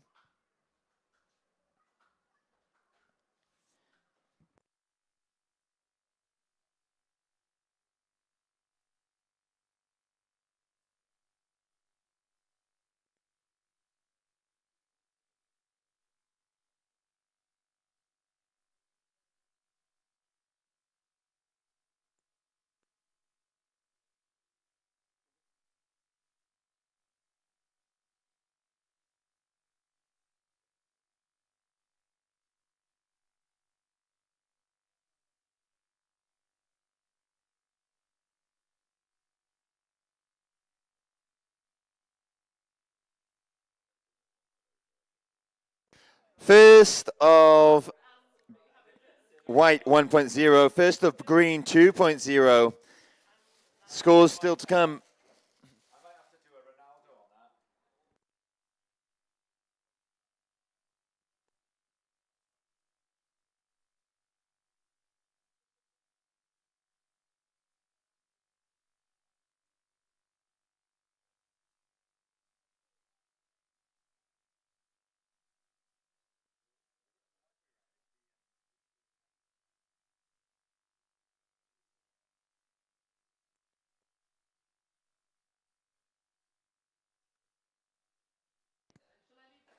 Right, we've so many scores to come in. Okay, here is a score of significance. First of red, Eduardo Del Pero, 6.17. First of red, 6.17. Second of white, 2.50. Second of white, 2.5. Still waiting on first of blue. Second of blue has come in at a 0.93.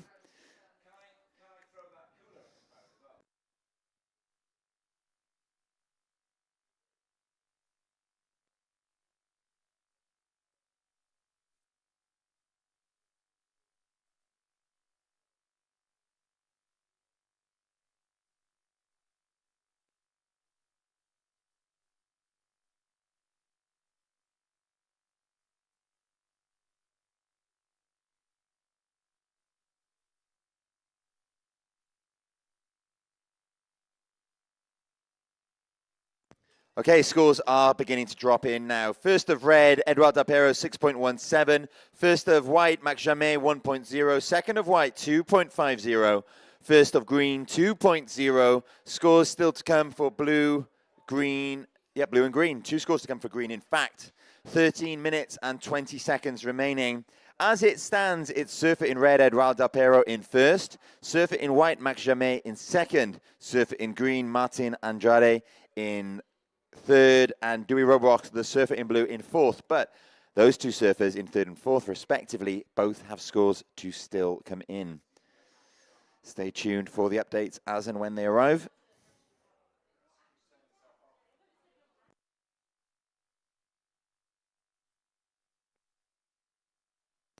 So, Rob, you've made a bet that we're going to get more than 41 waves ridden in this heat. With Scores still coming in, Tom. They are Second still of coming green, Martin Andrade, 5.0. Second of green, 5.0. Still scores to come for green and blue. Now, the third score of green is probably not going to be too significant. I don't think it's going to factor into his top 2, nor will the first of blue, from what I can see. So the situation as it stands with 12 minutes and 10 seconds remaining is Surfer in green. Martin Andrade, you are first. Green, you are first. Surfer in red, Eduardo Del Pero, you are second. You need a 0.83 to move to first. Surfer in white, Max Jamais, you're third. White, you're third. You need a 1.85 to move to first. But all changed because I was mistaken, Tom. The first of blue has dropped in at a 4.33. First of blue, Dewey Robrock, 4.33. Third of blue, Dewey Robrock, 3.0. All scores are now in. 11 minutes and 30 seconds left. And situation update. Surfer in blue, Dewey Robrock, you are now first. Blue, you are first. Surfer in green, Andrade, you are now second. Green, you require a 2.33 to move first. Surfer in red, Eduardo Del Pero, you are third. Red, you're third. You need a 0.83 to complement your 6.17. And surfer in white, Max Jamais, you're in fourth. You need a 4.51. Rob Roch picking up where he left off last year. Surfing for the Netherlands. He's from Arifana in the Algarve in Portugal. Well, is Arifana the Algarve? Is it still called the Algarve once it's onto the Atlantic side?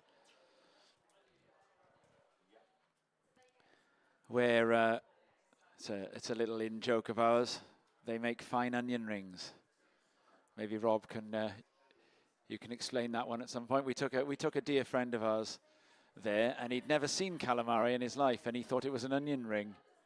Only he thought there was something very wrong with the onion ring, and there was actually something very right about it.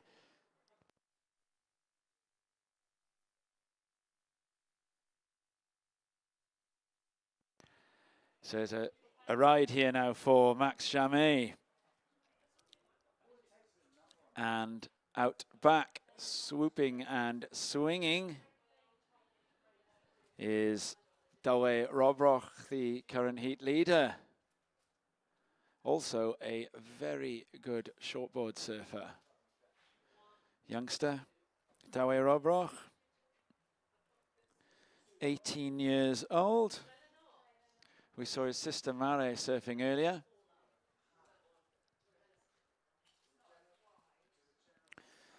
So Del Pero playing a careful game in this one.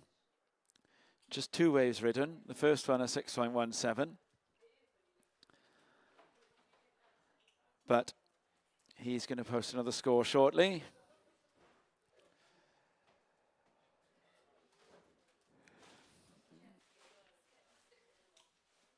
Edouard Del Pero has won this contest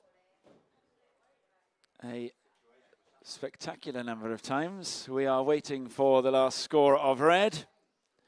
So Del Pero has ridden 2 waves. We are waiting for that second score. The second score of red coming as soon as it is posted.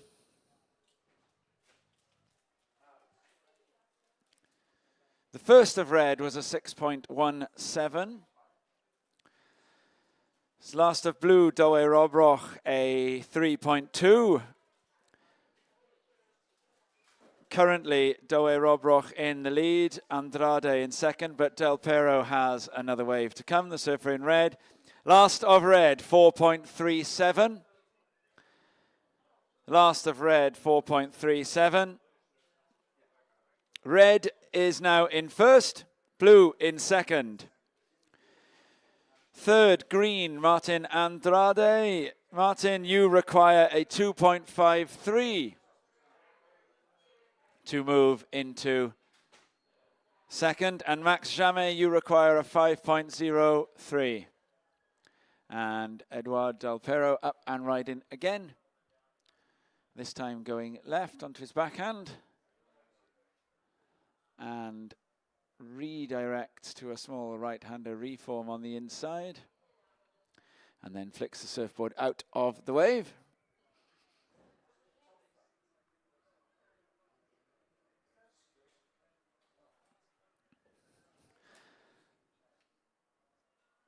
So there'll be another score to come for the surfer in red shortly. Edouard Del Pero, surfer from the very southwest of France, Anglet. Last of white, Max Jamais, a 6.03. Max, you are now in second. First, red, Edouard Del Pero. Second, white, Max Jamais, a 6.03. Your last score. Third is now the surfer in blue, Douwe Robroch. Douwe, you require a 4.21 to go into second. And in fourth, Martin Andrade, you require a 3.54.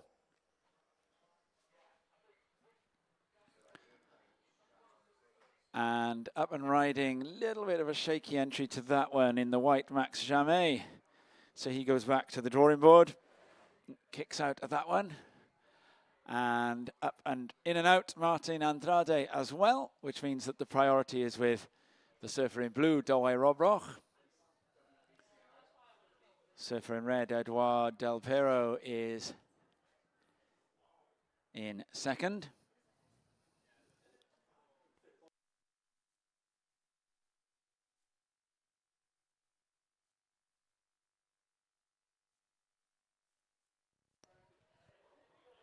All 4 surfers waiting in the lineup.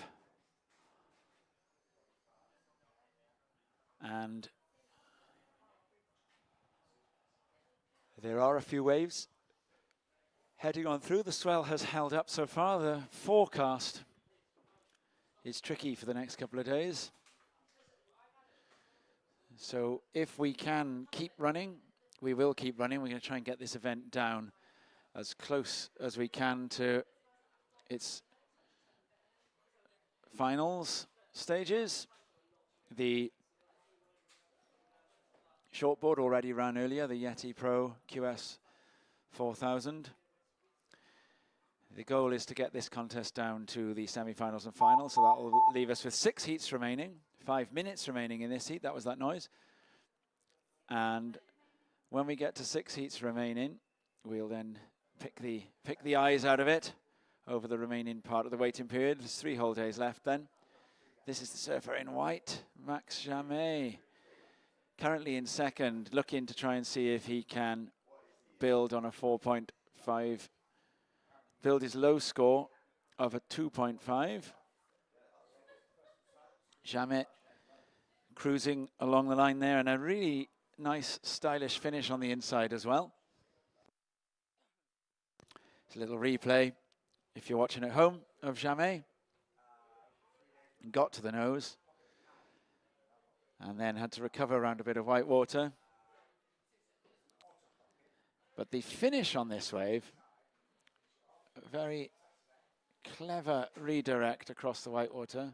Although I don't know, the judges might not give it a completion. Eduard Del Pero, meanwhile, is onto the nose and then into a cutback and then heading for a reform section. I think he got 10 on the nose just then, Del Pero. Coming through to the inside, gets the nose again. Now this is potentially the wave of the heat, and it could be a little further than that. We could be dealing with one of the, from my limited judging ability, I would say that that's going to be a significant score on account of the 10 toes. If indeed that was 10 toes, we may well see a replay that might give us the chance to confirm that fact.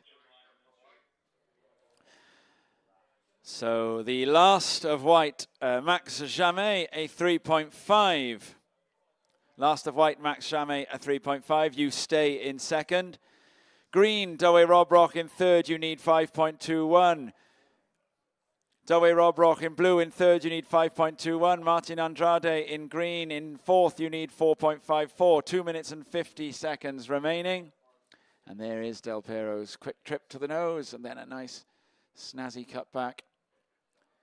A redirect. And then gets to the nose again on the inside. So, last of red, Eduard Del Pero, a 5.67. And Del Pero up and riding again.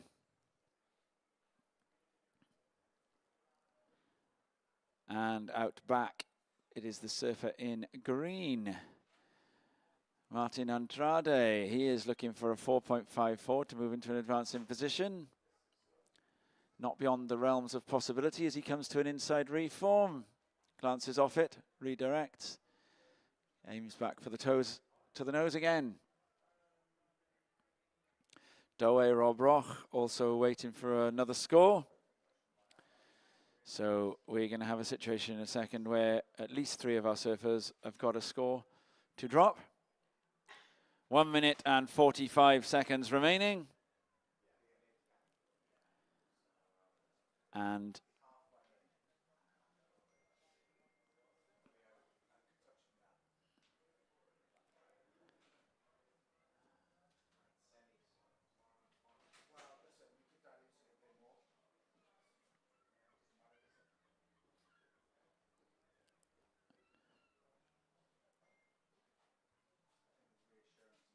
scores are in for the last of blue. Doe Robroch, a 5.21.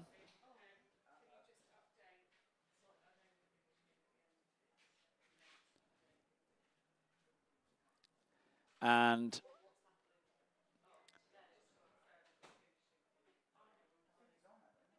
last of Doe Robroch, 3.2. And then a 1.07. Doe Robroch, you still need a 5.21. Last of Eduard Del Pero, a 3.57. And the last of Martin Andrade to come shortly needs to be a 4.54. We're counting down to 30 seconds remaining.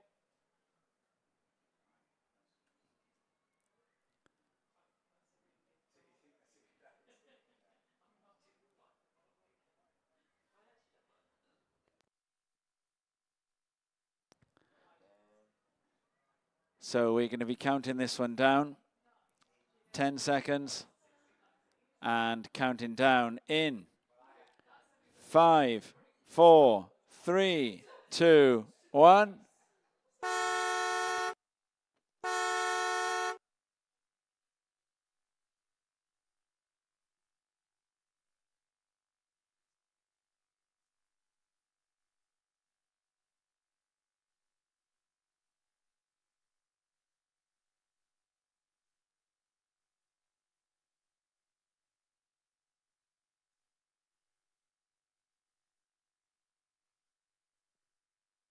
So we still have scores to come in for last of white, last of green. Green's in, last of green at 3.97, which propels him into third.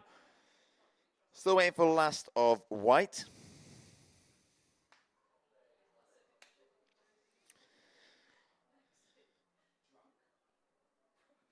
We'll wait for this score to drop. Whilst we're waiting, let's tell you who's in quarterfinal number 2. It's John Garmendia, Gonzalez, Federico Caricas, Francisco Freitas, and Teva Portilla. So still waiting on last of white.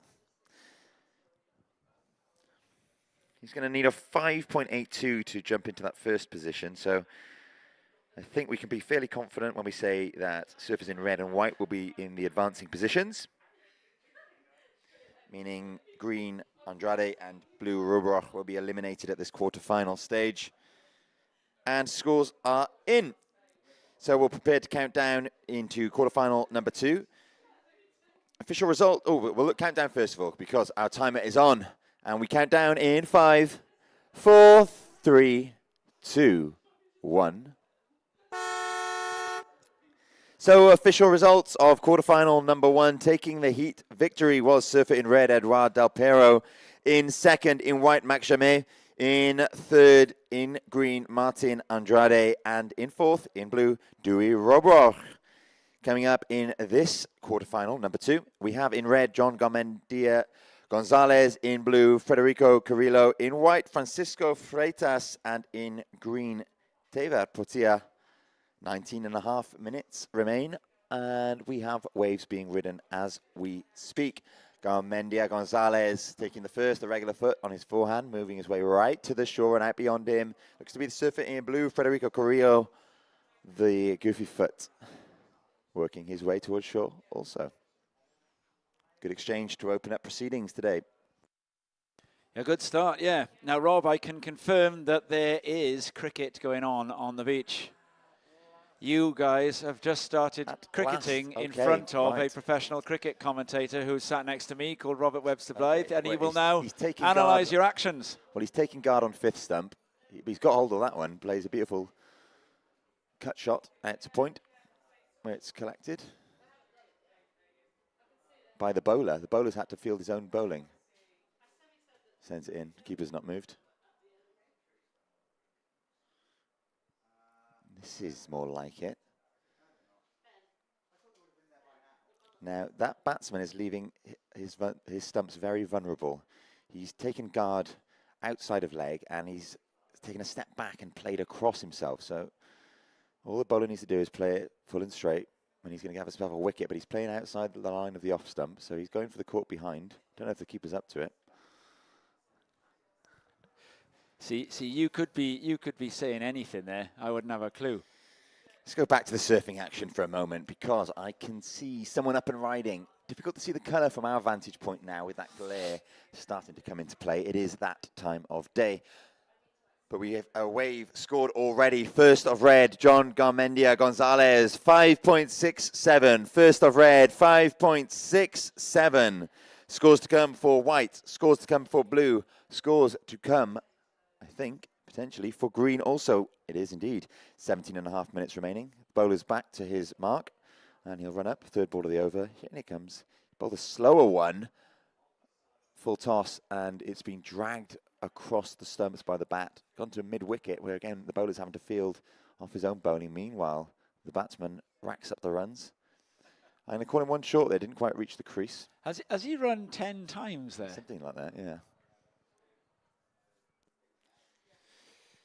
Okay, scores dropping. First of green, Teva Portilla, 1.07. First of green, 1.07. First of white, Francisco Freitas, 1.0.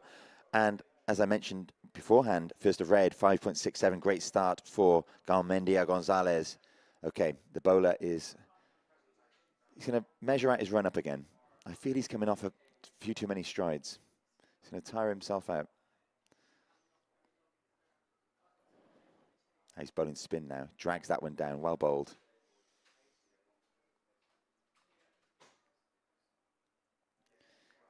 Keeper is standing back to this bowling. She's obviously thinking it's going to come through with a bit of pace behind it. He lofts that one up. It's gone straight up in the air. You've simply got to catch that.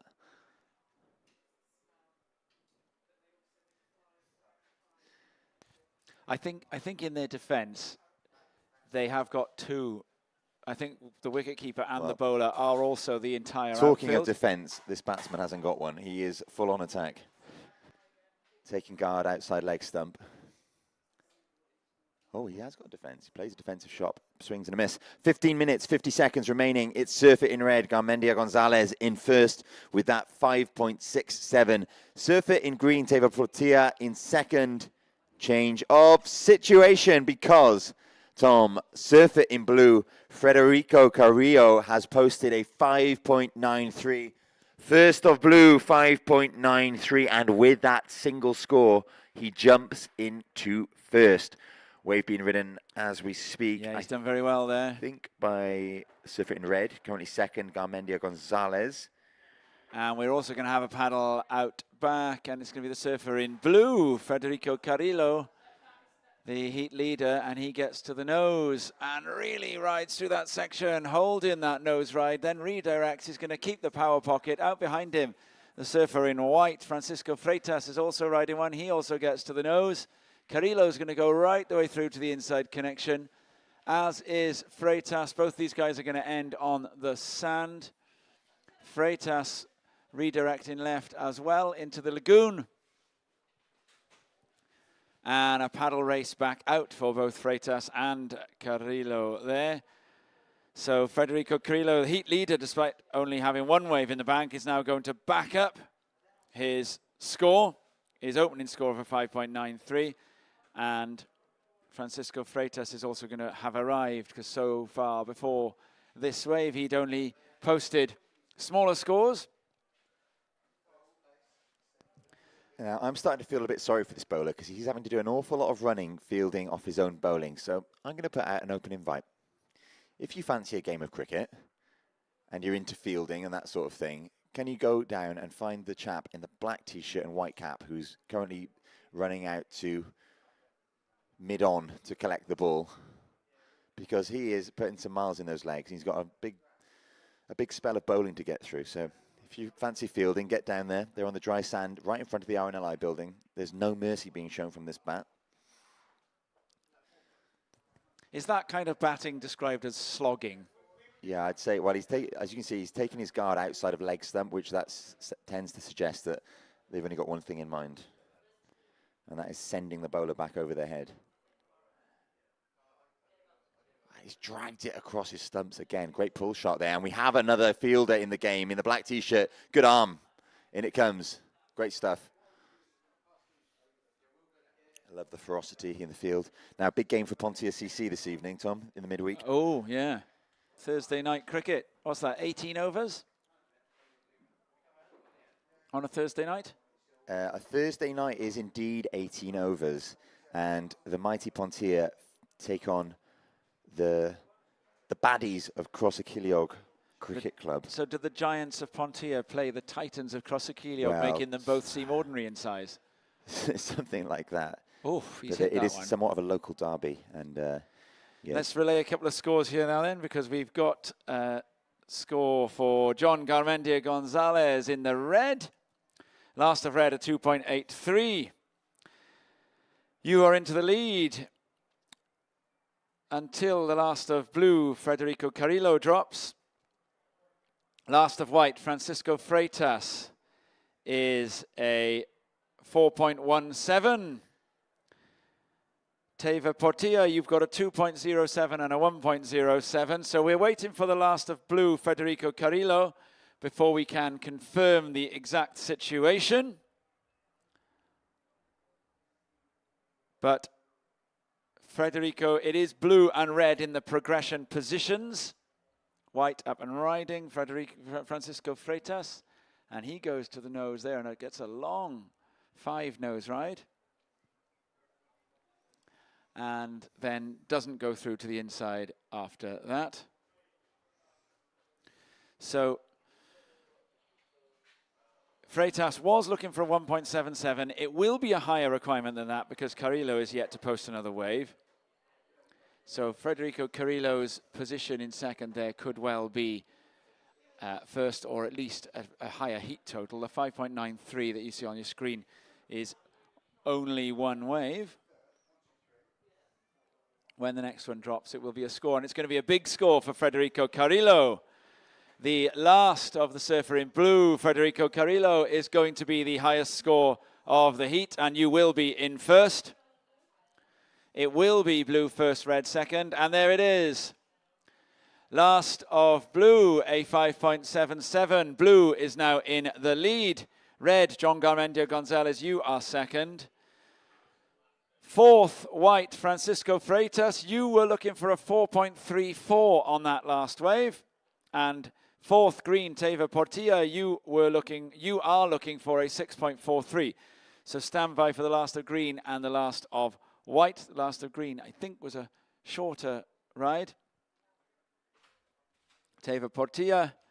It doesn't change the situation, 0.5. But the last of white, Francisco Freitas, a longer hang 5. So the judges will need to rate on that. Plenty of time spent with 5 on the nose. I believe, Rob, the batsman is out. Well, a frisbee has just tumbled the bails. So does that count? If the bails go down, you're out, yeah. It's an act of God. He didn't protect his bails. So I think that'll be a new law in the Wisden. The next in the batting order is in, a batswoman. Again, taking guard outside leg. I've just been studying the form of this bowler, and he's got a great action. I feel he knows what he's doing. Well bowled again. And the last of Francisco Freitas in the white, a 3.83. So situation is confirmed. First blue, second red, third white, Francisco Freitas. Francisco, you require a 4.34. And in green, Teva Portilla, you require a 5.67. And the surfer in second, John Garmendia Gonzalez in the red shirt, takes off on a wave, but he goes to the nose and sinks, so no change there.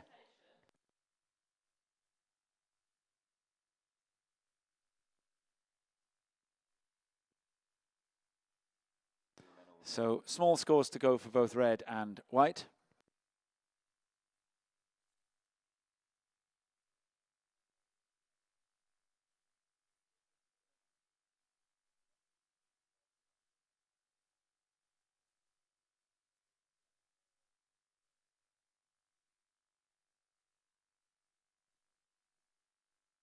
Surfer in green riding a wave as well, Teva Portilla. But that might not change things either. Now, there's a new bowler coming in, Robbo.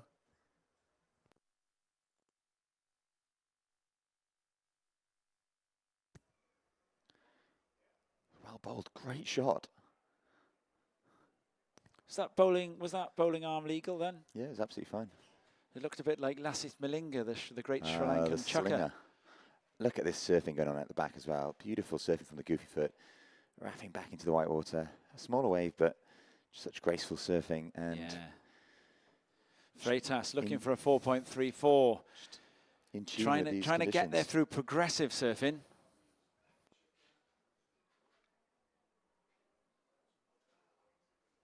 Freitas trying to get there through progressive surfing on that one. I've seen it given. I've seen them given.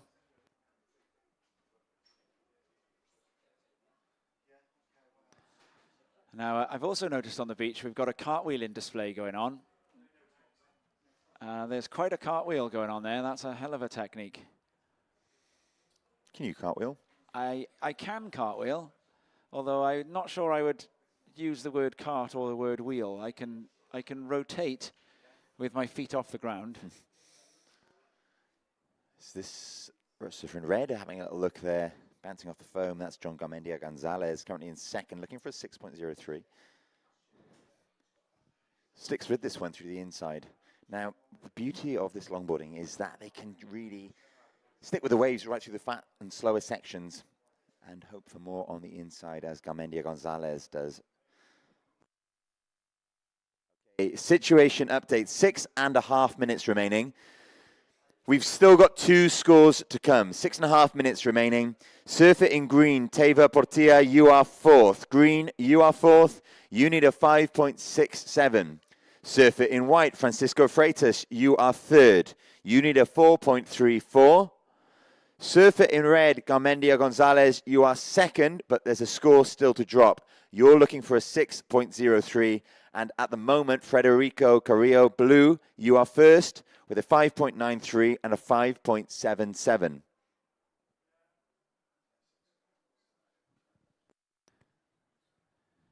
Here's a quick turnaround here now for the surfer in blue, Federico Carrillo, the heat leader, who is responding to seeing others ride waves and looking to try and shore up his position. We do have the last of Francisco Freitas now. Last of white, Francisco Freitas at 3.07. You stay in 3rd. Scores to come for red, blue, and green.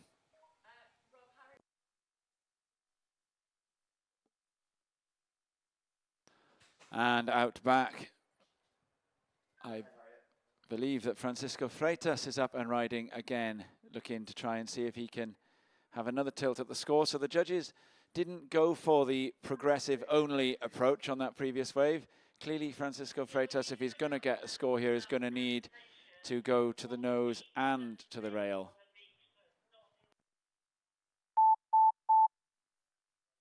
Scores to come for all 4 surfers. 5 minutes remaining. The 5-minute warning has now sounded. Can you cartwheel then, Rob? Can I cartwheel? Yeah, big time. Yeah. We shall have to have a demonstration, perhaps later on the podium when we give the Now, the podium, Tom, prizes. I've just been informed, is not in the beach bar. It's in front, and we can see, actually, it's currently being guarded. It's being guarded because there's some fantastic prizes from our headline sponsor, Yeti, on stage. It's going to be on that stage you see in front of the beach bar on the beach. So in about, what are we on? Heat 2. In about 50 minutes to an hour's time, we're going to be on that stage in front of the beach bar. What did we predict? 4:30. Champions. Yeah, we're only about an hour and a quarter behind schedule. That's about right for a surf contest. WSL standard time.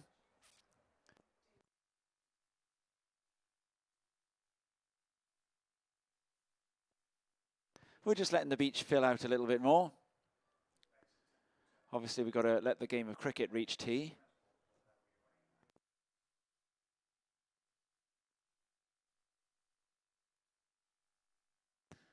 Now that sun has disappeared behind a cloud for now, so it's helped us with the glare. However, I might have to put a shirt on because I'm a bit chilly.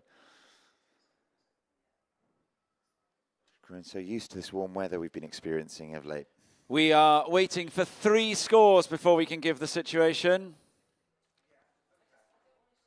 One more score comes in for the surfer in green, Teva Portilla, a 3.87. Requirement has reduced a little bit, but there are scores for white and red still to drop. Those are the surfers in 2nd and 3rd. We are within 3 minutes now, 2 minutes and 55 seconds remaining in this heat. Scores to drop for 3 of our 4 surfers.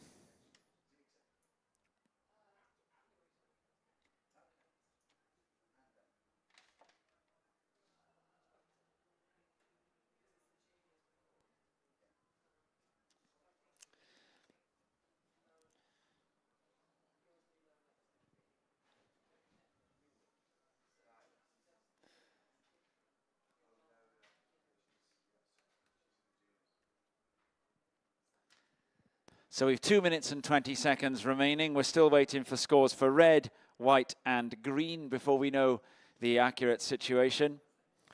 The surfer in white, Francisco Freitas, is looking for a 4.34.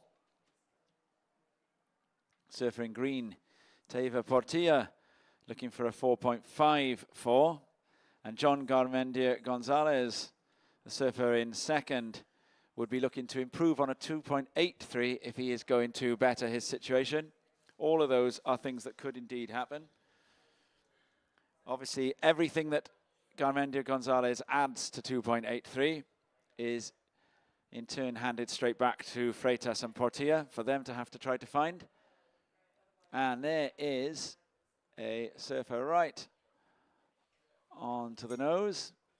This is the surfer in white, Francisco Freitas. So he's not going to wait around to find out if he got the score last time around. He's going to try and see if he can get it. Again, another tilt at the score.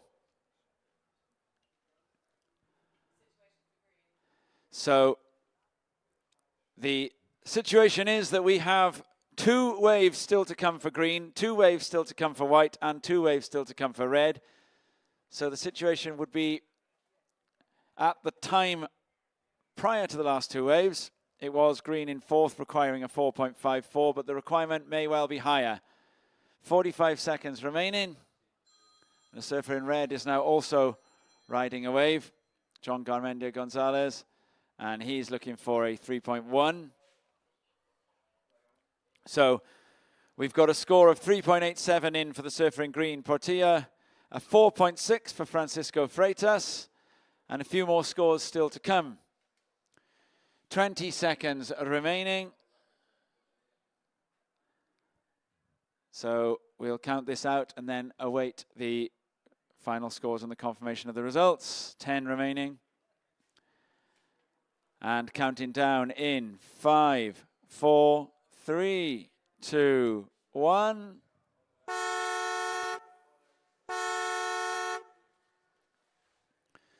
So we've got scores to drop for all 4 surfers before we can deliver a verdict.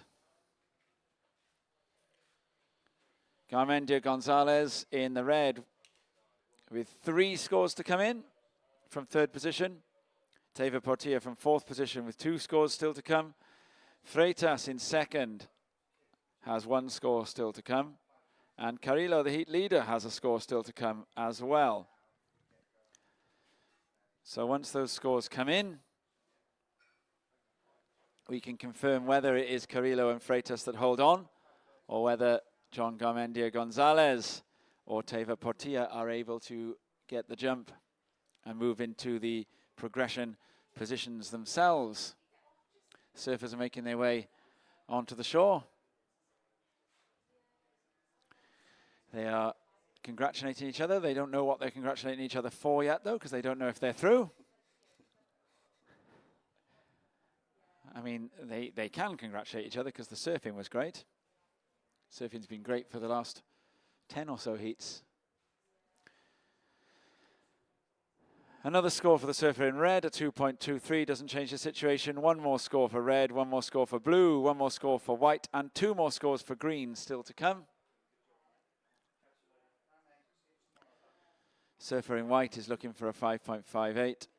Surfer in green is looking for a 6.3.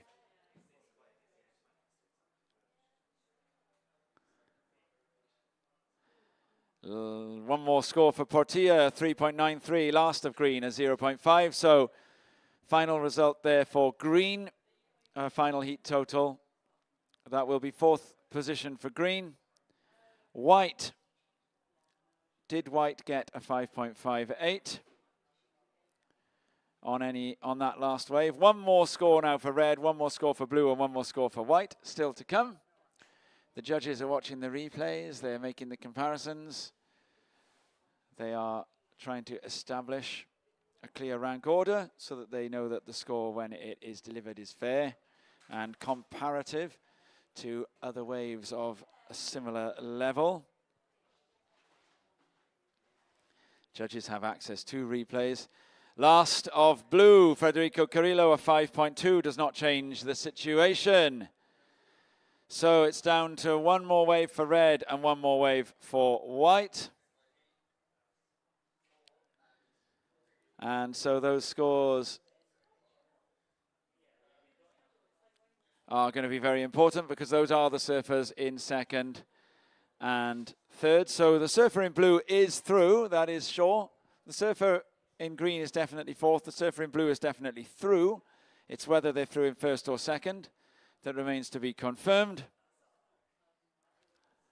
Now, if John Garmendia Gonzalez improves on a 4.5, then Francisco Freitas will need more than a 5.58. The surfers are watching Francisco Freitas. The judges are watching Francisco Freitas' wave back. There is a nose ride. There is a 10 involved in that. We can see on the replay. So it's certainly asking the question in terms of getting up towards the 6-point area. And then there was another 5 on the inside. So the judges watching a replay of that and considering carefully what it is that they think that wave will merit. They've also watched John Garmendia Gonzalez's wave, the surfer in the red. So Garmendia Gonzalez would need more than a 4.5 to improve his situation and to up the requirement for Freitas. Francisco Freitas, he kneels by his board and waits. Clearly a lot invested in this. Last of red, John Garmendia Gonzalez, a 4.83. So the requirement for Freitas, a 5.9. One wave left. For the surfer in white, Francisco Freitas, requirement, a 5.9. Red was first, then blue.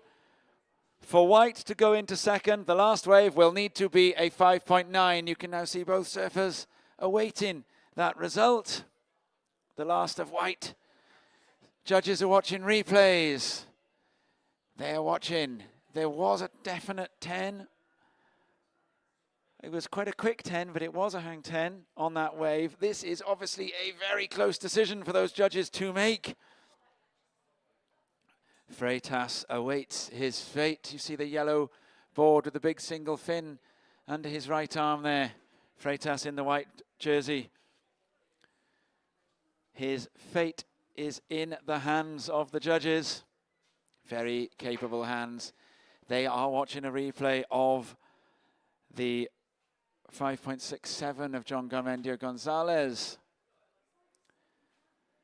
So you can see how close to the score this must be, that the judges are watching comparable rides and considering how the wave would stack up against that. And they are also, they're watching the ride of Freitas again. So there's a quick 5.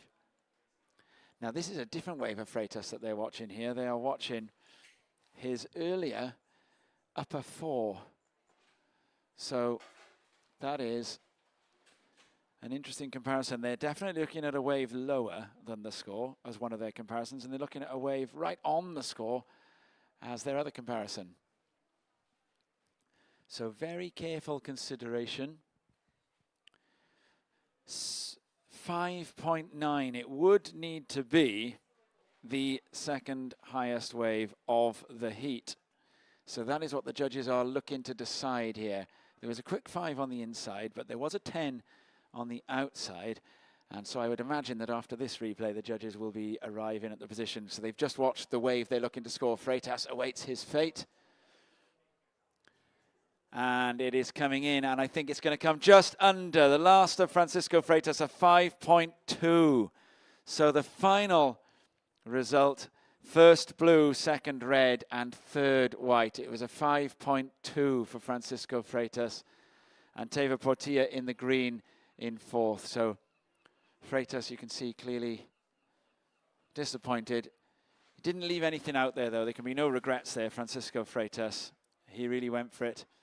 A lot of waves ridden in that heat. You'd decided it would be 41, hadn't you, Rob? Or was that the previous heat? I'd lost. No, it's that one. I lost the jam sandwich. You lost the jam sandwich. Anywho, on to the next quarterfinal number 3 as we prepare to count in 5, 4, 3, 2, 1. This is quarterfinal number 3 in the Boardmasters Longboard Pro LQS 1000. In red, Antonio Dantas. In blue, Rayoni Portilla. In white, Adam Griffiths. And in green, it's Tom Breen.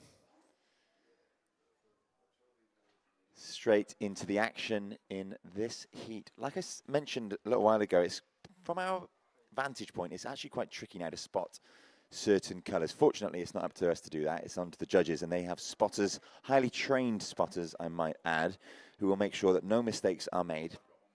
But if we make a mistake on the mic, then we beg your forgiveness. Just trust it will have no bearing on the score. The judges are in a separate room. They have their own spotters and will be making no such mistakes when deciding the scores. And we have 2 scores in already. First of blue, Rayoni Portilla, 0.5. First of blue, 0.5. First of white, Adam Griffiths, 2.5. So the local man takes an early lead with just over a minute gone in this heat. We've about 40 minutes worth of action still to come your way today before we relocate to the stage in front of the Boardmasters bar, or the beach bar, sorry, where we'll be conducting the presentations for the QS 4000 events of the Yeti Pro. The finals took place earlier on today, and don't tell anyone, but there might be some goodies to be thrown out. So you might want to be in front of the stage. A little message to any of the Groms out there. If you fancy some freebies, some hats, some socks, some bags, and perhaps some T-shirts, you want to get down the front fairly early on.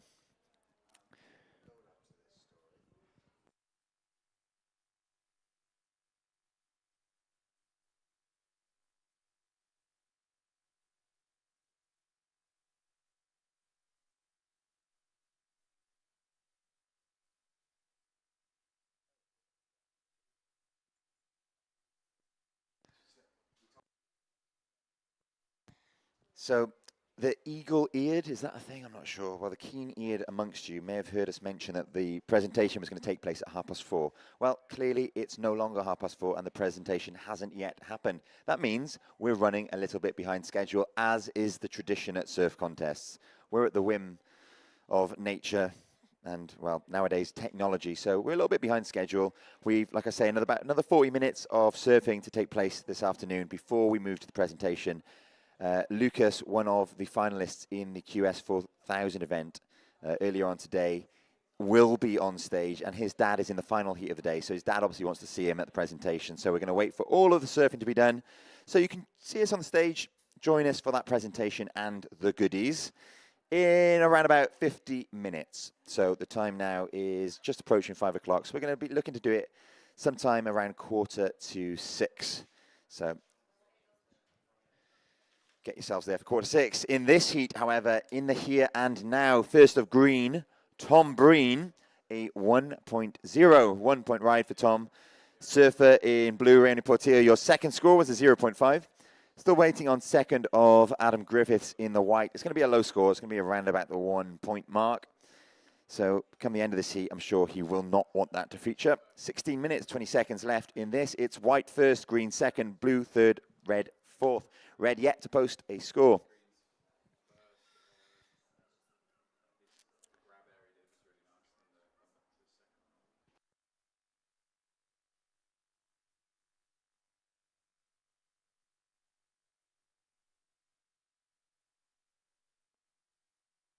Second of white, 0.9. Second of green, 0.5. First of red, Antonio Dontas, 5.0. First of red, 5.0. So worth the wait for that first of red. The situation with all surfers now having scores on the doors. It's surfer in white, Adam Griffiths, local man in first. Surfer in red, Antonio Dontas, you are in second. You require just a 0.5 to supplement that 5.0 you've got, which would see you into first. Surfer in green, Tom Breen, you're in third. You need a 4.01 to move into second. And Rayoni Portilla in the blue, you're in fourth, looking for a 4.51. And we have action in the lineup now. Looks to be our surfer in white. Hard to see from this perspective. I actually think it was surfer in blue, Rayoni Portilla, on that last wave. Again, you'll forgive me. We are quite a long way away now. We're in the RNLI building doing our commentary. Fear not, though, the judges do have spotters. They won't be making the same mistakes as I.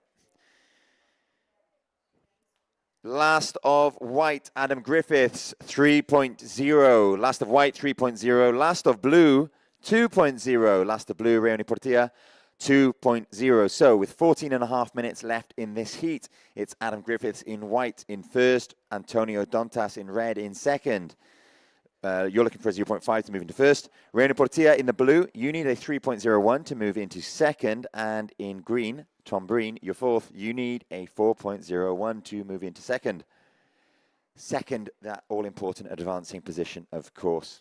Now, up and riding as of now, it seems to be surfer in white, Adam Griffiths. I'm doing that based on style, not on the colours that I can see, because like I say, he's a long way away. But it's quite a distinctive style I've seen many times. A style I recognise. 13 minutes, 55 seconds left. Scores to come for heat leader Adam Griffiths. Had some nose time in on that wave, so perhaps he will improve his score. He's looking to better a 2.5 to put a bit of fresh air between himself and surfer in red, Antonio Dontas. And I've just heard the beach bar speakers kick into gear. That can mean only one thing.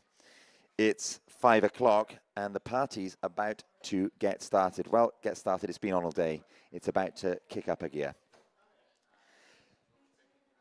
Still waiting on last of white, Adam Griffiths. Scores starting to come in.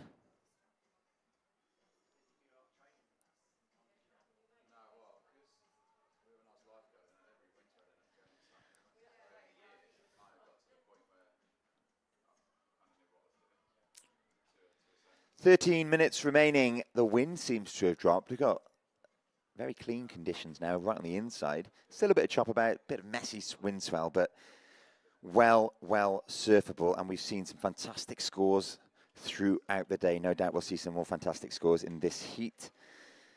Okay, last of white is starting to drop in, and it's looking good for Bearman. The man in white, Adam Griffiths, posts a 5.57. Last of white, 5.57. That means with 12 and a half minutes remaining, Adam Griffiths is the surfer in the lead. White, you are first. White, you are first with a 5.57 and a 3.0. Surfer in red, Antonio Dontas, you are second. Red, you're second. You have a 5.0. You need a 3.58 to move into first. Surfer in blue, Reoni Portilla, you have a 2.0 and a 0.5. You need a 3.01 to move into that advancing second position. And surfer in green, Tom Breen, you're in fourth. You need a 4.01 to move into second. Just under 12 minutes remaining. A bit of a lull now. We can see the ocean has gone flat for the last couple of minutes. I'm sure we'll have some more waves to be ridden in this heat. However, four surfers all sat out the back, all waiting for that set. It'll be surfer in red, Antonio Dontas, that has first priority when it does arrive. Second priority sits with Tom Breen in green. Third priority with blue, Reoni Portilla, and fourth priority with surfer in white, heat leader Adam Griffiths. Okay, a little bump appears in the lineup, and it looks to be surfer in blue, perhaps Reoni Portilla, or surfer in green, Tom Breen. Hard to see, like I say, the colours from here. The judges won't make any such mistake. It was surfer in green, Tom Breen, looking to supplement that 1 point ride. Surfer in green, Tom Breen, is now in his third back-to-back heat in green. Tom yeah, Breen. He insists on it. As part of his rider, he must appear in green, so it rhymes with his name. It sounds a little bit like you could make like a Michael Rosen poem or something out of that, couldn't you? Rosen would be all over it. Surfer in green, Tom Breen. He needed to wear the green to be seen. And be seen he has, because he's just improved his situation with a 1.6. Breen up into first. Green, you're now in third. Okay, up and riding at the back is heat leader, surfer in white, Adam Griffiths. That wave not seeing him through to the inside, though. And in front of him was surfer in blue, Reoni Portilla, currently in fourth, needing a 3.01 to move into that second place position that would see him advance into the semi-finals. I'm working on something that maybe relates him to the famous Jack Spratt, you know, who could eat no green, his wife could eat no lean, and so between them both, you see, they licked the platter clean. Now, where could Tom Breen in green come into that. I mean, Breen in green. what do you mean? He's seen. Anyway, 9:44 left on the clock. Scores to come for last of white, last of blue. First and fourth, respectively. They are starting to drop in. I'm not sure it's going to be an improvement for heat leader Adam Griffiths. We may see a slight improvement for surfer in blue. However, Rainy Portilla, 9 minutes, 20 seconds left on the clock in this, which means we've now got about half an hour of surfing action left to come your way today. Last of blue drops in a 2.33, so it does improve his situation. He is back up into third. Last of white about to come in also, and we also saw a ride for red, Antonio Dontas, who currently sits on a 5.0, needs just a 3.58 to move into first. 8 minutes and 50 seconds left in this heat. We've got confirmation from internet land from my own father, Paul Anderson, from Ventura, California. They're awake there now. Jack Spratt's wife could eat no fat. Ah. Thank you, Paul. He could eat no lean, she could eat no fat. And that was why, between them both, they licked the platter clean. I see.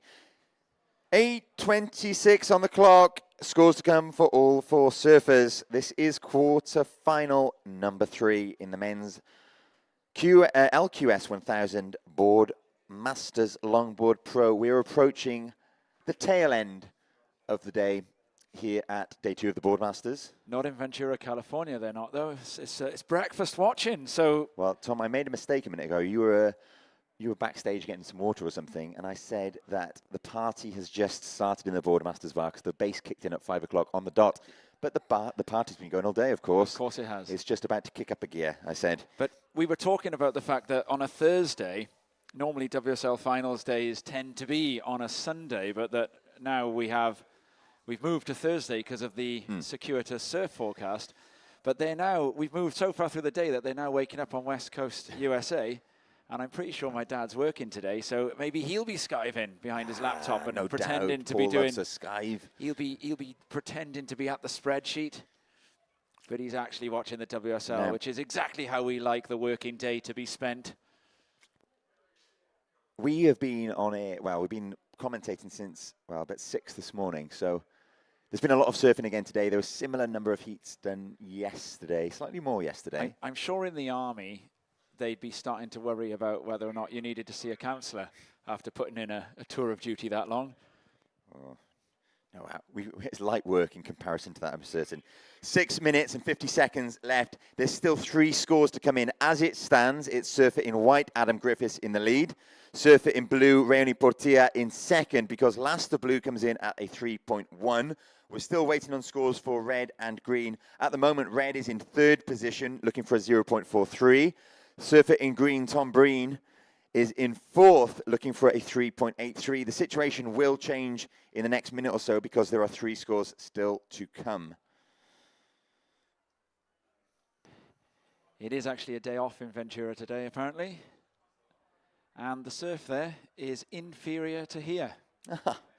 Lovely news. And the water's probably colder too. Great stuff.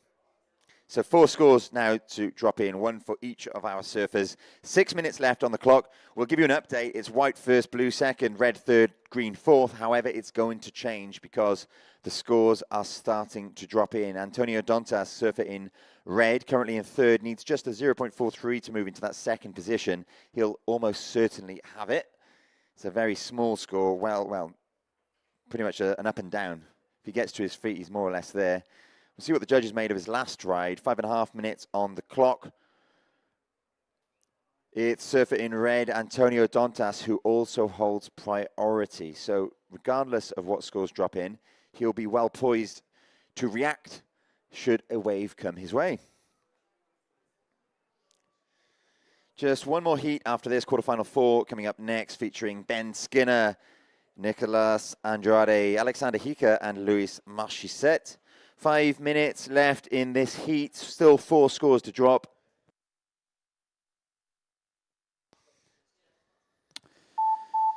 So the surfer waiting for the scores there, Antonio Dantas, 23 years young, from Estoril in Portugal, near Lisboa.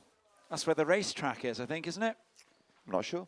I think there's a big shopping mall, and then there's a racetrack. I think it's up a little bit north of the Cascais area. Beautiful Sintra. Yes. The hills of Sintra just behind. Now, those scores are taking their time to come in, which suggests to me that they're going to be fairly significant. At least one of them will be. Or it could change the situation in this heat. 4 minutes, 20 seconds left in the heat. The judges reviewing the replays, no doubt. Surfers in the water, as it stands, it's white first, blue second, red third, green fourth. There's not much use in giving you any more information on what you require because there are scores still to drop, so that will all change. Red, you have first priority. White, you have second priority. Blue, you have third priority. Green, you have fourth priority.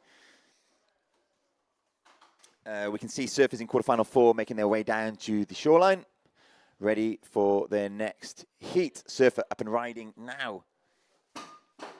It's the red, it's Antonio Dantas, So our man in Estoril. Yeah, he's wasting no time whatsoever. He knows he needs just a 0.43, but there's still a score to drop for him. So that requirement will have no doubt shifted somewhat, but he's making great use of that wave that came to him, riding all the way through to the shoreline.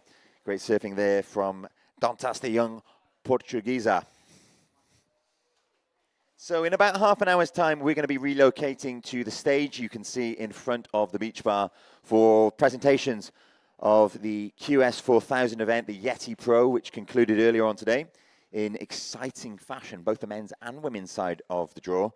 If you like goodies, if you like freebies, if you like free hats, t-shirts, socks, bags, etc., I would suggest posting up near that stage in about half an hour's time because we have got some goodies to give out. 2 minutes, 50 seconds left in this heat. Scores still waiting to come in. I'm afraid surfers in the water, we are still waiting on scores. We can't update you any further than that. It's still white first, blue second, red third, green fourth.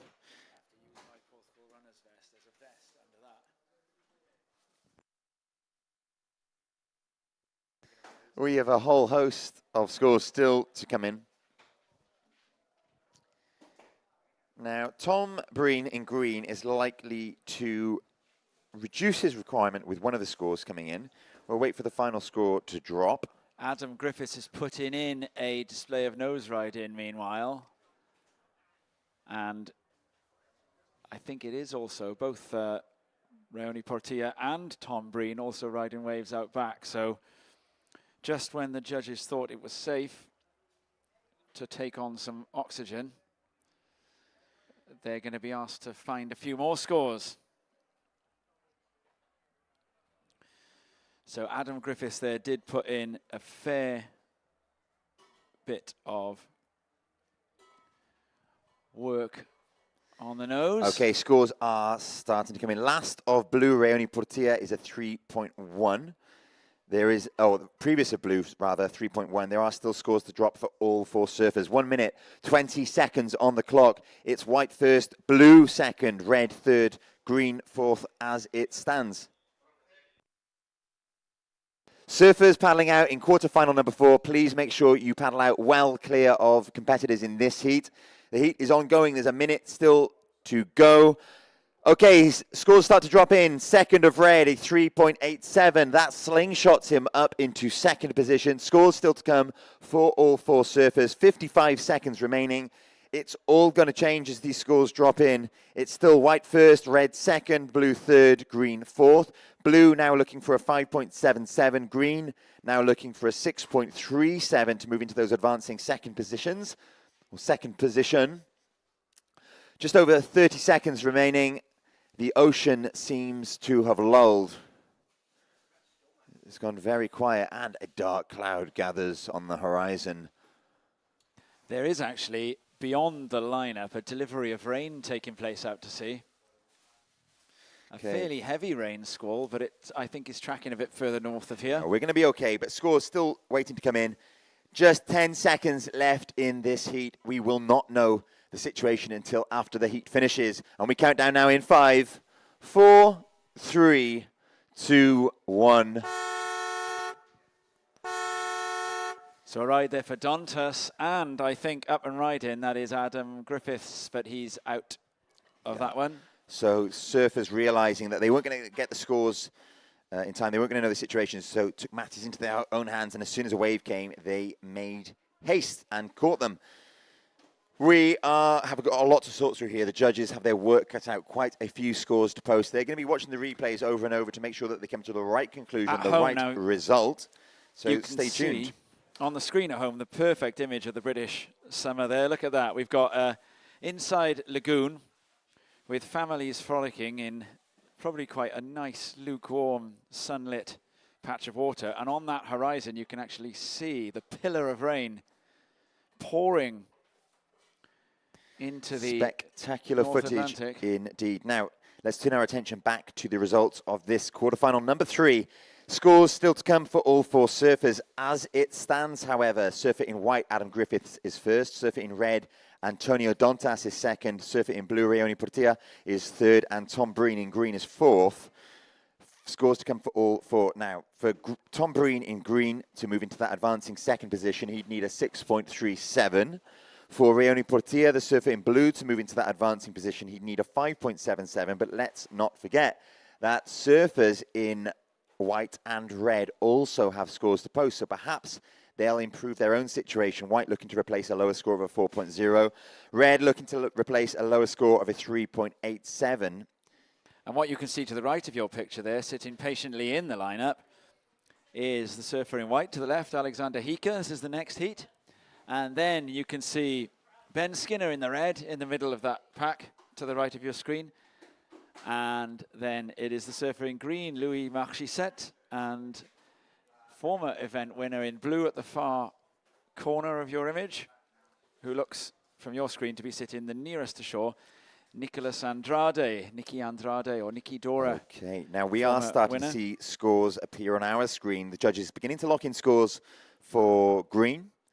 We can see that there are still scores needed for all 4 surfers. Now, initial indications, this is by no means official, but initial indications suggest that Tom Breen is going to post his highest score of the heat. Whether it is enough or not remains to be seen. 6.37 would be the requirement for Tom Breen. That would be an ask, wouldn't now, it? Dontas posts third of Dontas, a 4.2. There is still a score to be posted for Antonio Dontas. So he improves his situation. He ups the requirement of blue and green. Green now looking for a 6.7. Blue now looking for a 6.1. Still scores to be posted for all 4 surfers. The judges working through that backlog, replaying the footage in the judging booth. Lots of work to be done in there. Thanks to surfers in quarterfinal number 4 for your patience. Little wait to be had as the judges sift through the scores in the previous heat.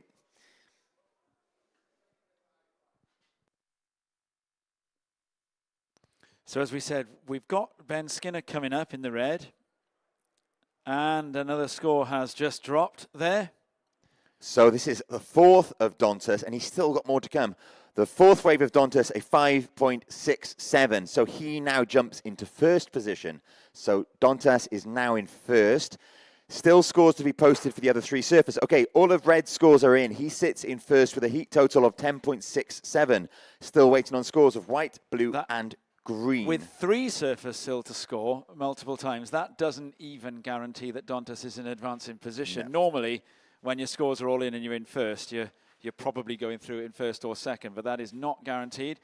Scores are coming in for Tom Breen. It looks like that one for Tom Breen is going to come under the requirement, which has now gone right up to a 7.54. So Breen needs a 7.54. Judges were doing a bit of rewinding, you could see just then. Now, that means for Rayoni Portilla, the surfer in blue, that he's looking for a 6.94. Again, that situation may change slightly because Adam Griffiths, currently in second, in white, also has scores to come in. It is the surfers in first and second, of course, who will advance through to the semi-finals. The judges are now watching the final waves of each surfer. So they've worked their way through to the last waves. The judges are watching those waves on replays. So we're going to get a score for Rayoni Portilla, which is going to come just under again. But there are other waves to drop as well. So a score is going to come in for Rayoni Portilla here, which is going to be in the upper 4s. There's going to be a score in the 3s for Ioni Portilla. Okay, so there it is. So I believe all of Rainy Portilla's scores are now in. He ends with a 4.57. It is not enough to see him into second. Griffiths is getting safer. But Breen in green still has scores to come. He does. So Portilla is not going to go over Griffiths on this one. So Dantas now almost completely safe. Griffiths safer. And here you can see what the judges are watching. They are watching a replay of Adam Griffiths. So that is the... Now Griffiths, of course, has a score to come himself as well. So the judges are thinking about what they're going to do with that one. It's a bit like Eurovision, this is, isn't it, Rob? Where we're commenting excitedly on the way the numbers fall in as each country gives its recommendations for a score.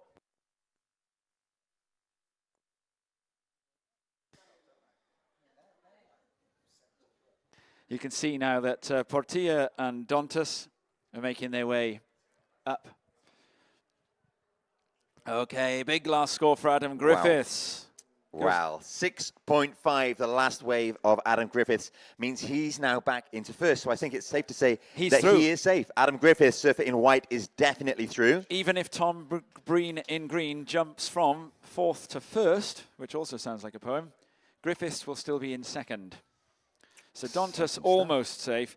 Tom Breen in green would now need an 8.17, which would be the highest score of the entire event. And it is in. Last of green, a 3.63. So official results. Adam Griffiths in white takes the heat win. Surfer in red, Antonio Dantas in 2nd. Rayoni Portilla in the blue in 3rd. And Tom Breen in green in 4th. Moving swiftly on to quarterfinal number 4. In the red, Ben Skinner. In the blue, Nicholas Andrade. In the white, Alexander Hika. And in the green, Luis Marchesset. 20 minutes on the clock. Prepare for countdown. So to put that into perspective, Tom Breen would have needed an 8.17 in the end then, which would have been the highest score of the entire contest. That is currently held by Francisco Freitas, a 7.83. But Tom Breen actually does have the 5th highest single wave score of the entire event from the last round. So he did have it in him, but just not then. Okay, prepare to count down. Surfers in the water, stand by in 5, 4, 3, 2, 1.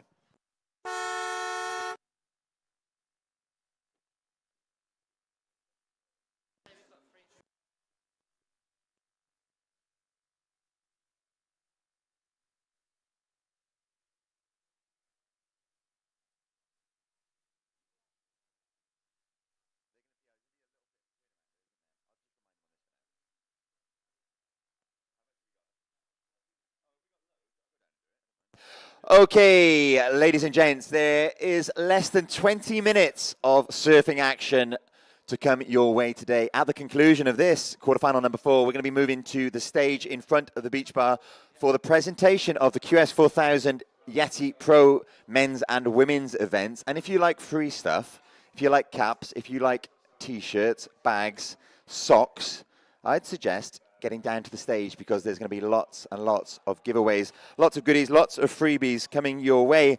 Scores are in for first of red, Ben Skinner, a 2.0. First of red, 2.0. First of blue, 1.60. Nicholas Andrade, first of blue, 1.60. Scores to come for second of red. 18 minutes and 45 seconds remaining. I can see some people already gathering at the stage clearly after the goodies. There's a young lady in a yellow top, wants some free merchandise, clearly. Oh, a vulgar gesture thrown at the commentary booth there.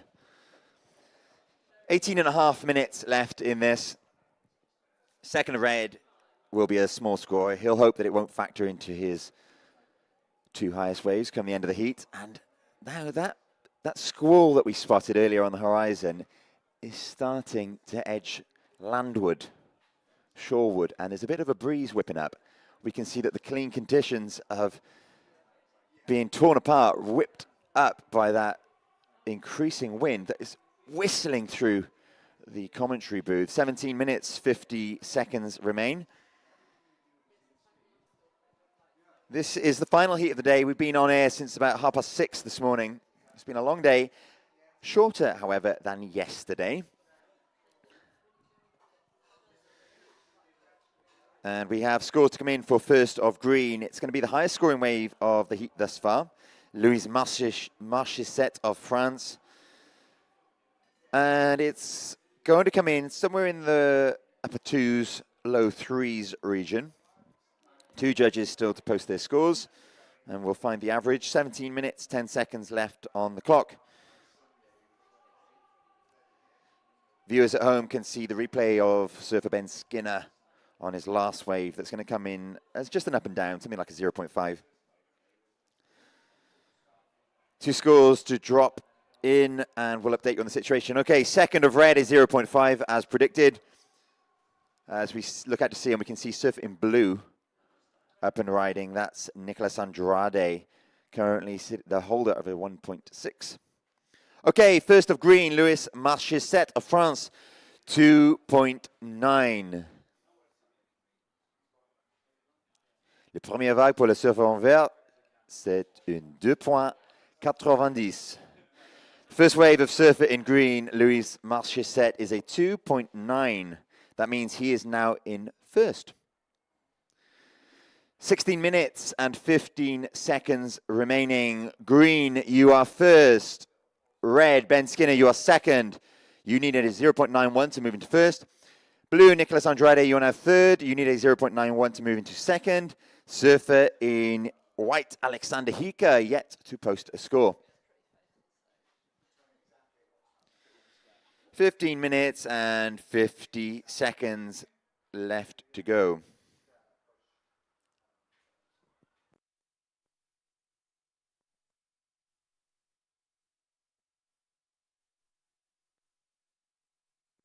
Up and riding there is Louis Marchesset, your heat leader.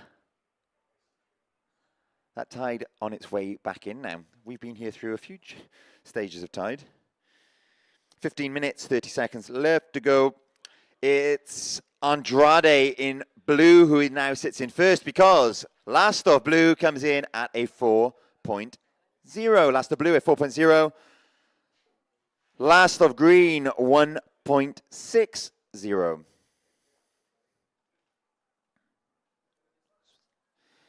La dernière vague pour le surfer en vert, c'est 1.60. 1.6, last wave of surfer in green. 14 minutes, 55 seconds left in this, the final heat of the day. After this, we're going to be moving to the stage in front of the beach bar, where we'll be crowning our champions of the Yeti Pro QS 4000 men's and women's divisions in about 15 minutes time. If you like freebies, if you like free t-shirts, free socks, free hats, free bags, if you like free stuff, head to the stage. I think someone's going to head down there soon, perhaps me, to start throwing out some things to whip up the crowd, get them there for the presentation, which will be taking place shortly. But we have another quarter of an hour of action still to go.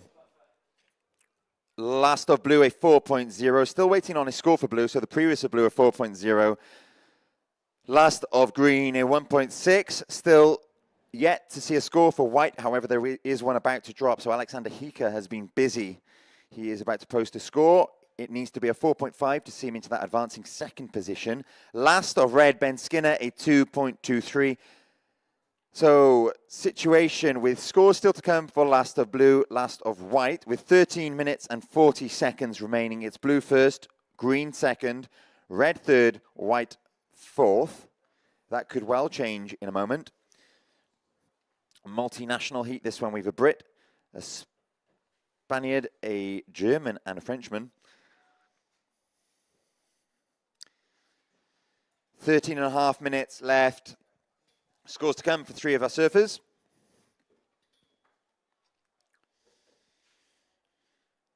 I can see the Groms starting to make their way to the stage. They like free stuff. Traditionally, Groms do enjoy a freebie, a giveaway, some merch. 13 minutes remaining. Scores starting to trickle in now. First of white, Alexander Hika, 0.73. First of white, 0.73. Scores still to come for blue, green, and red. So Alexander Hika, for now, is resigned to 4th place until he catches another wave at least. The judges reviewing the replays to make sure they are popping in the right scores. Okay, scores start to come in for last of blue. Last of blue, 1.83. Last of blue, Nicolas Andrade, 1.83. So you improve your situation at in pole position in first. You've put a bit of clear air between yourself and surfer in green, Louis Marchesset. However, scores still to come for green, red, and blue.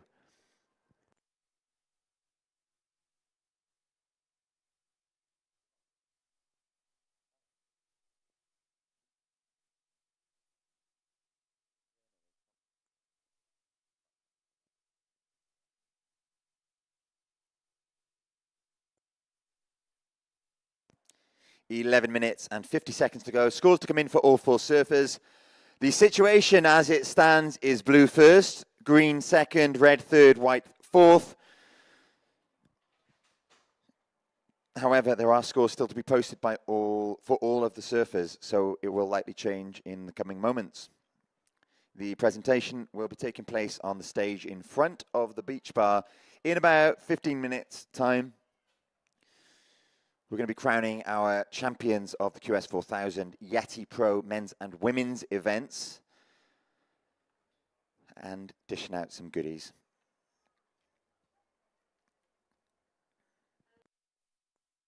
So scores start to come in. Surfer in white, Alexander Hika is looking for a 3.77 to move into that all-important advancing second position. Surfer in red, Ben Skinner, currently in third, looking for a 2.28 to move up into second. Surfer in green, Louis Marchesset, looking for a 2.94 to move into first. And surfer in blue, Nicolas Andrade, looking to better a lower score of a 1.83. Okay, the second scoring ride of green comes in. Last of green comes in, 4.2. That propels Louis Marchesset into first position. La dernière vague pour le surf en vert, c'est une 4.20. 4.2, the last score of surfer in green. That means Louis Marchesset is now in first. Surfer in blue, Nicolas Andrade, is in second, looking to improve on a 1.83. Surfer in red, Ben Skinner, is in third, looking for a 3.61. Scores start to drop in for his previous two waves. It doesn't look like it's going to be enough at first. However, still plenty of judges to post their score. Last of white is starting to drift in as well. It's going to be a small score. It's not going to be enough. He's looking for a 4.43, remember. 9 minutes and 45 seconds left on the clock. A small gaggle of youths starting to gather at the stage, Tom. No doubt after some freebies. They're after you, they are, Rob. They're after you. It's they're waiting for you on stage to start the concert. What are you going to sing to them? On the warm-up, mate. Okay, action in the water. 9 minutes, 20 seconds left in this heat. It's green first, blue second, red third, white fourth. Still scores to come for all four surfers, so not really any point in updating the situation as yet. Surfer in white needs a 4.43. Surfer in red needs a 3.61. Surfer in blue needs a 3.11.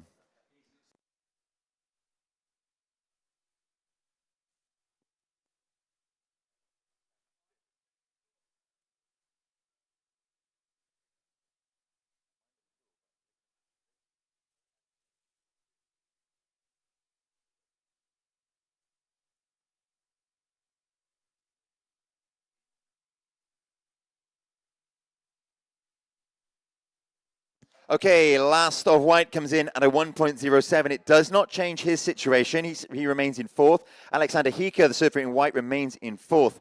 So it's over to surfers in green, blue, and red, all waiting for scores to drop in at the minute. It's surfer in green, Louis Marchesset in first. Surfer in red, Nicolas Andrade in blue, and surfer in red, Ben Skinner in third. Surfer in red is looking for 3.31. Surfer in blue, Nicolas Andrade has got the score he needs because his previous wave has come in at a 5.60, and there are still more to come. Now it's shaping up nicely for a great finish to this one, Tom. Well, as things stand, the advantage on the screen might lie with the surfer at the top of the chart that you can see, but carrying the lower scores is in some ways also an advantage because it means that you've got more room to improve your heat total. So we've got scores to come in for all surfers now, and some of them are still going to be quite low, what they call the sort of the throwaway scores, Louis Marchissette, Alexander Hike. Some of those scores are going to come in quite low. You can see the replays that the judges are watching. They're watching here the last of Nicolas Andrade, and then this is live action, Ben Skinner, and he is flying out onto the shoulder, a check turn, looking for this inside reform now. Skinner has got a section coming towards him here. How is he going to finish? Comes rolling through a lump of whitewash and then looking to make an inside connection, but opts against that, turns around and aims back out to sea.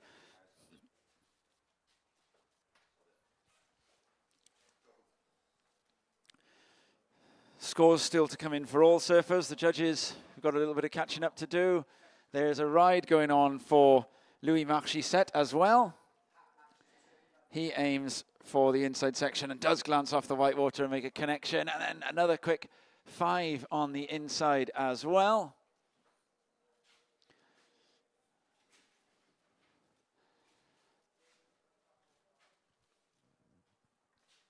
So Marchissette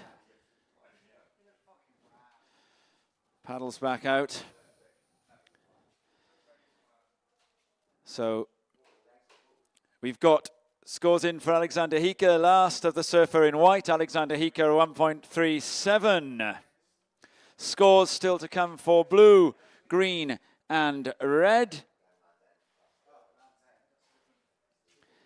So the surfer in green is the focus of the judges' energy now. They're watching that wave. They're also watching the footwork that Marchissette did on the inside. There's a ride taking place for Nicky Andrade.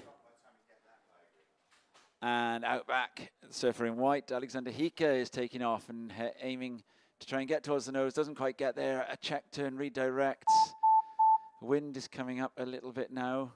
The challenge in this heat is that if that wind continues to pick up like it is right now, we'll end up with the toughest conditions of the heat being in these last 5 minutes, and it may end up not possible to improve on your earlier scores. Conditions can deteriorate and do deteriorate during heats. So we've got standby for scores for all 4 surfers. The situation a few waves ago was first blue, second green, third red, and fourth white. Red looking for a 4.57 and white looking for a 5.7. But there are waves to come for all surfers. Multiple waves to come for all surfers. So the replay system is being used, so there can be a little delay on some of these scores. 4 minutes remaining. Priority is with the surfer in red. 2 exchanges ago, the surfer in red was looking for a 5. That requirement is going to go up before it goes down. Another wave in for Nicolas Andrade, a 5.6. And a 5.77 for Louis Marchissette. So, surfer in red, Ben Skinner, before your last 2 waves, you're looking for a 7.07, but there are 2 scores still to come. You can see the judges are now watching a replay of one of those scores for Ben Skinner. This was a good little bit of nose work. He found a reform. So this is the better of Ben Skinner's waves here, and the judges are watching replay for.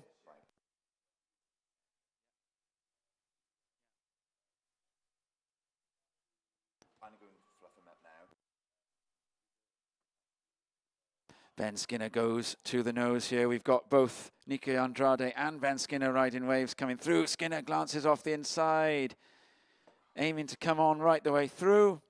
Marchesset is out. Skin Dog is going to take this one all the way through. Doesn't know the score that he might need yet. So with 2.5 minutes remaining, Ben Skinner has now put 3 waves into the mix for the judges to think about. We'll be able to see the replays that the judges are watching as they watch them.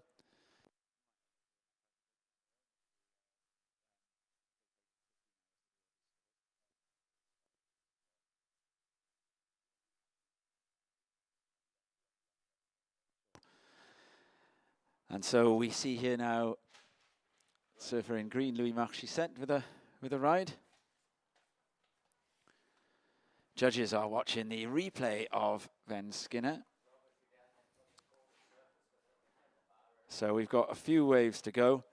So Ben Skinner with a 4.33. This was 2 waves ago. Reduced the requirement to a 5.28. So you were looking for a 5.28, Ben, but you have ridden 2 waves since then. So there are 2 more scores to come for red. You were looking for a 5.28. Nicky Andrade in blue, you also have scores to come. Your low score was a 4.0, but you have ridden more waves. Ben Skinner in the red is going to post 2 more scores. Andrade is going to post another score. Up and riding in the white. Alexander Hika looking to see what he can do about things, but he gets stuck. And then an ambitious nose ride for the surfer in green, Louis Marchesset, and then ends up crouching right down over the nose. It almost looked like he was trying to see if he could free the fins up into a helicopter. I don't think that was what he was trying to do, but something was going on. Surfers want to know the situation, but we don't have the most recent scores. A score of 5.23 comes in for the surfer in red. Surfer in green is up to date. Louis Marchesset, your scores are a 5.77 and a 4.2. Ben Skinner, you were looking for a 4.38, but you have another score to come. Nicky Andrade, you were looking to replace a 4, but you have another score to come. Last of Nicky Andrade into the lead, a 4.77. Counting this out in 5 seconds. 5, 4, 3, 2, 1. So what we can be guaranteed of now is that there will be no more scores added to the mix, but there is a little backlog for the judges to get themselves up to date with here now. And the scores pertain to Nicky Andrade in the blue and Ben Skinner in the red. We are up to date for Louis Marchesset. Louis Marchesset, your heat total is in. So that means that Ben Skinner was looking for a 4.75. Nicky Andrade will go through, whether it's in first or second, that depends. Nicky Andrade is going to post another big score, a 6.6. Nicky Andrade posts a 6.6. Nicky Andrade moving further into first. Ben Skinner is looking for a 4.75. He has already ridden the wave. The judges are watching replays. The judges are now watching a replay of a left that Ben Skinner took, which then had a redirect into a right, and then a fair bit of work done on the inside. Live, you can see Skinner making his way in. So the key score that will affect this heat, Nicky Andrade is into the next round. Will he be joined by Louis Marchesset, or will he be joined by Ben Skinner? Marchesset with no more scores to come, so it all comes down to the surfer in red, Ben Skinner, and whether or not he has posted a 4.75. He already has a 5.23 in his tally and a 4.33. The 4.33 is under the 5.23 over, so Ben has done a comparable level of surfing. You see Ben gestures to his 3 fellow competitors. All of them are waiting to find out. We are waiting for one more score for the surfer in red. Ben Skinner, we are waiting to find out if you have posted a 4.75 at the end of the heat. You did post a 5.23 before that wave, but we are now awaiting one more score of Ben Skinner. There is another score to come for Nicky Andrade, but it will not figure into whether or not he goes through. It would need to be a very big score for Skinner to go up into first. So Andrade very likely to win the heat, but not guaranteed. He could still go through only in second if Skinner was to post a score in the 7+ range, which is, well, we've seen it happen, but it's not guaranteed. However, the 4.75, clearly from the time the judges are taking and the number of replays that they are watching, it is clearly very, very close. A 4.75. There's nothing anyone else can do about it. It is into the hands of the judges. They are watching replays. Surfers are all making their way up now. There will be a presentation straight after this. The surfers are making their way up. All four of them, you see there, left to right, Marc Gisset through to Skinner, Nicky Andrade and Alexander Hika in the middle. That's Alexander Hika talking to Ben Skinner there. The judges are watching the replay one more time. So the question is, was this? Now this is actually, the judges are watching the replay here of the 5.23.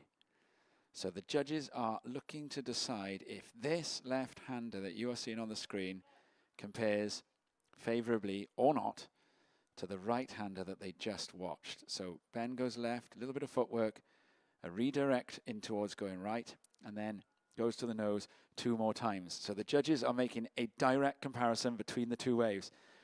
The 5.23 that they have compared it to, it doesn't need to be all the way to that 5.23, because a 4.75 is the requirement. You can come in about half a point under. So the judges made that direct comparison. So the last of the surfer in red, Ben Skinner, a 4.23. So the final results are Nicky Andrade in blue in first, and in second place, Louis Marc Gisset from France in green. Those are the surfers advancing. In third, Ben Skinner, and in fourth, in white, Alexander Hika. So that does complete our 4 longboard quarterfinals. The longboard semi-final list for both the men's and the women's QS 1000 is lined up. That will then be taking place at the next available opportunity within the swell.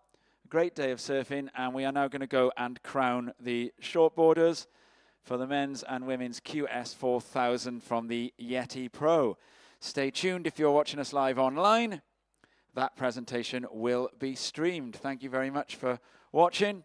It's been Boardmasters Day 2. There's a presentation to follow, and then stay tuned to the WSL socials and app to find out when the last 6 heats of the longboard, that's 3 heats of the men's QS, LQS 1000, and 3 heats of the ladies LQS 1000, the 2 semi-finals and the final for each category will be run. It will be at some point in the next 3 days. We shall see you on the podium in a moment.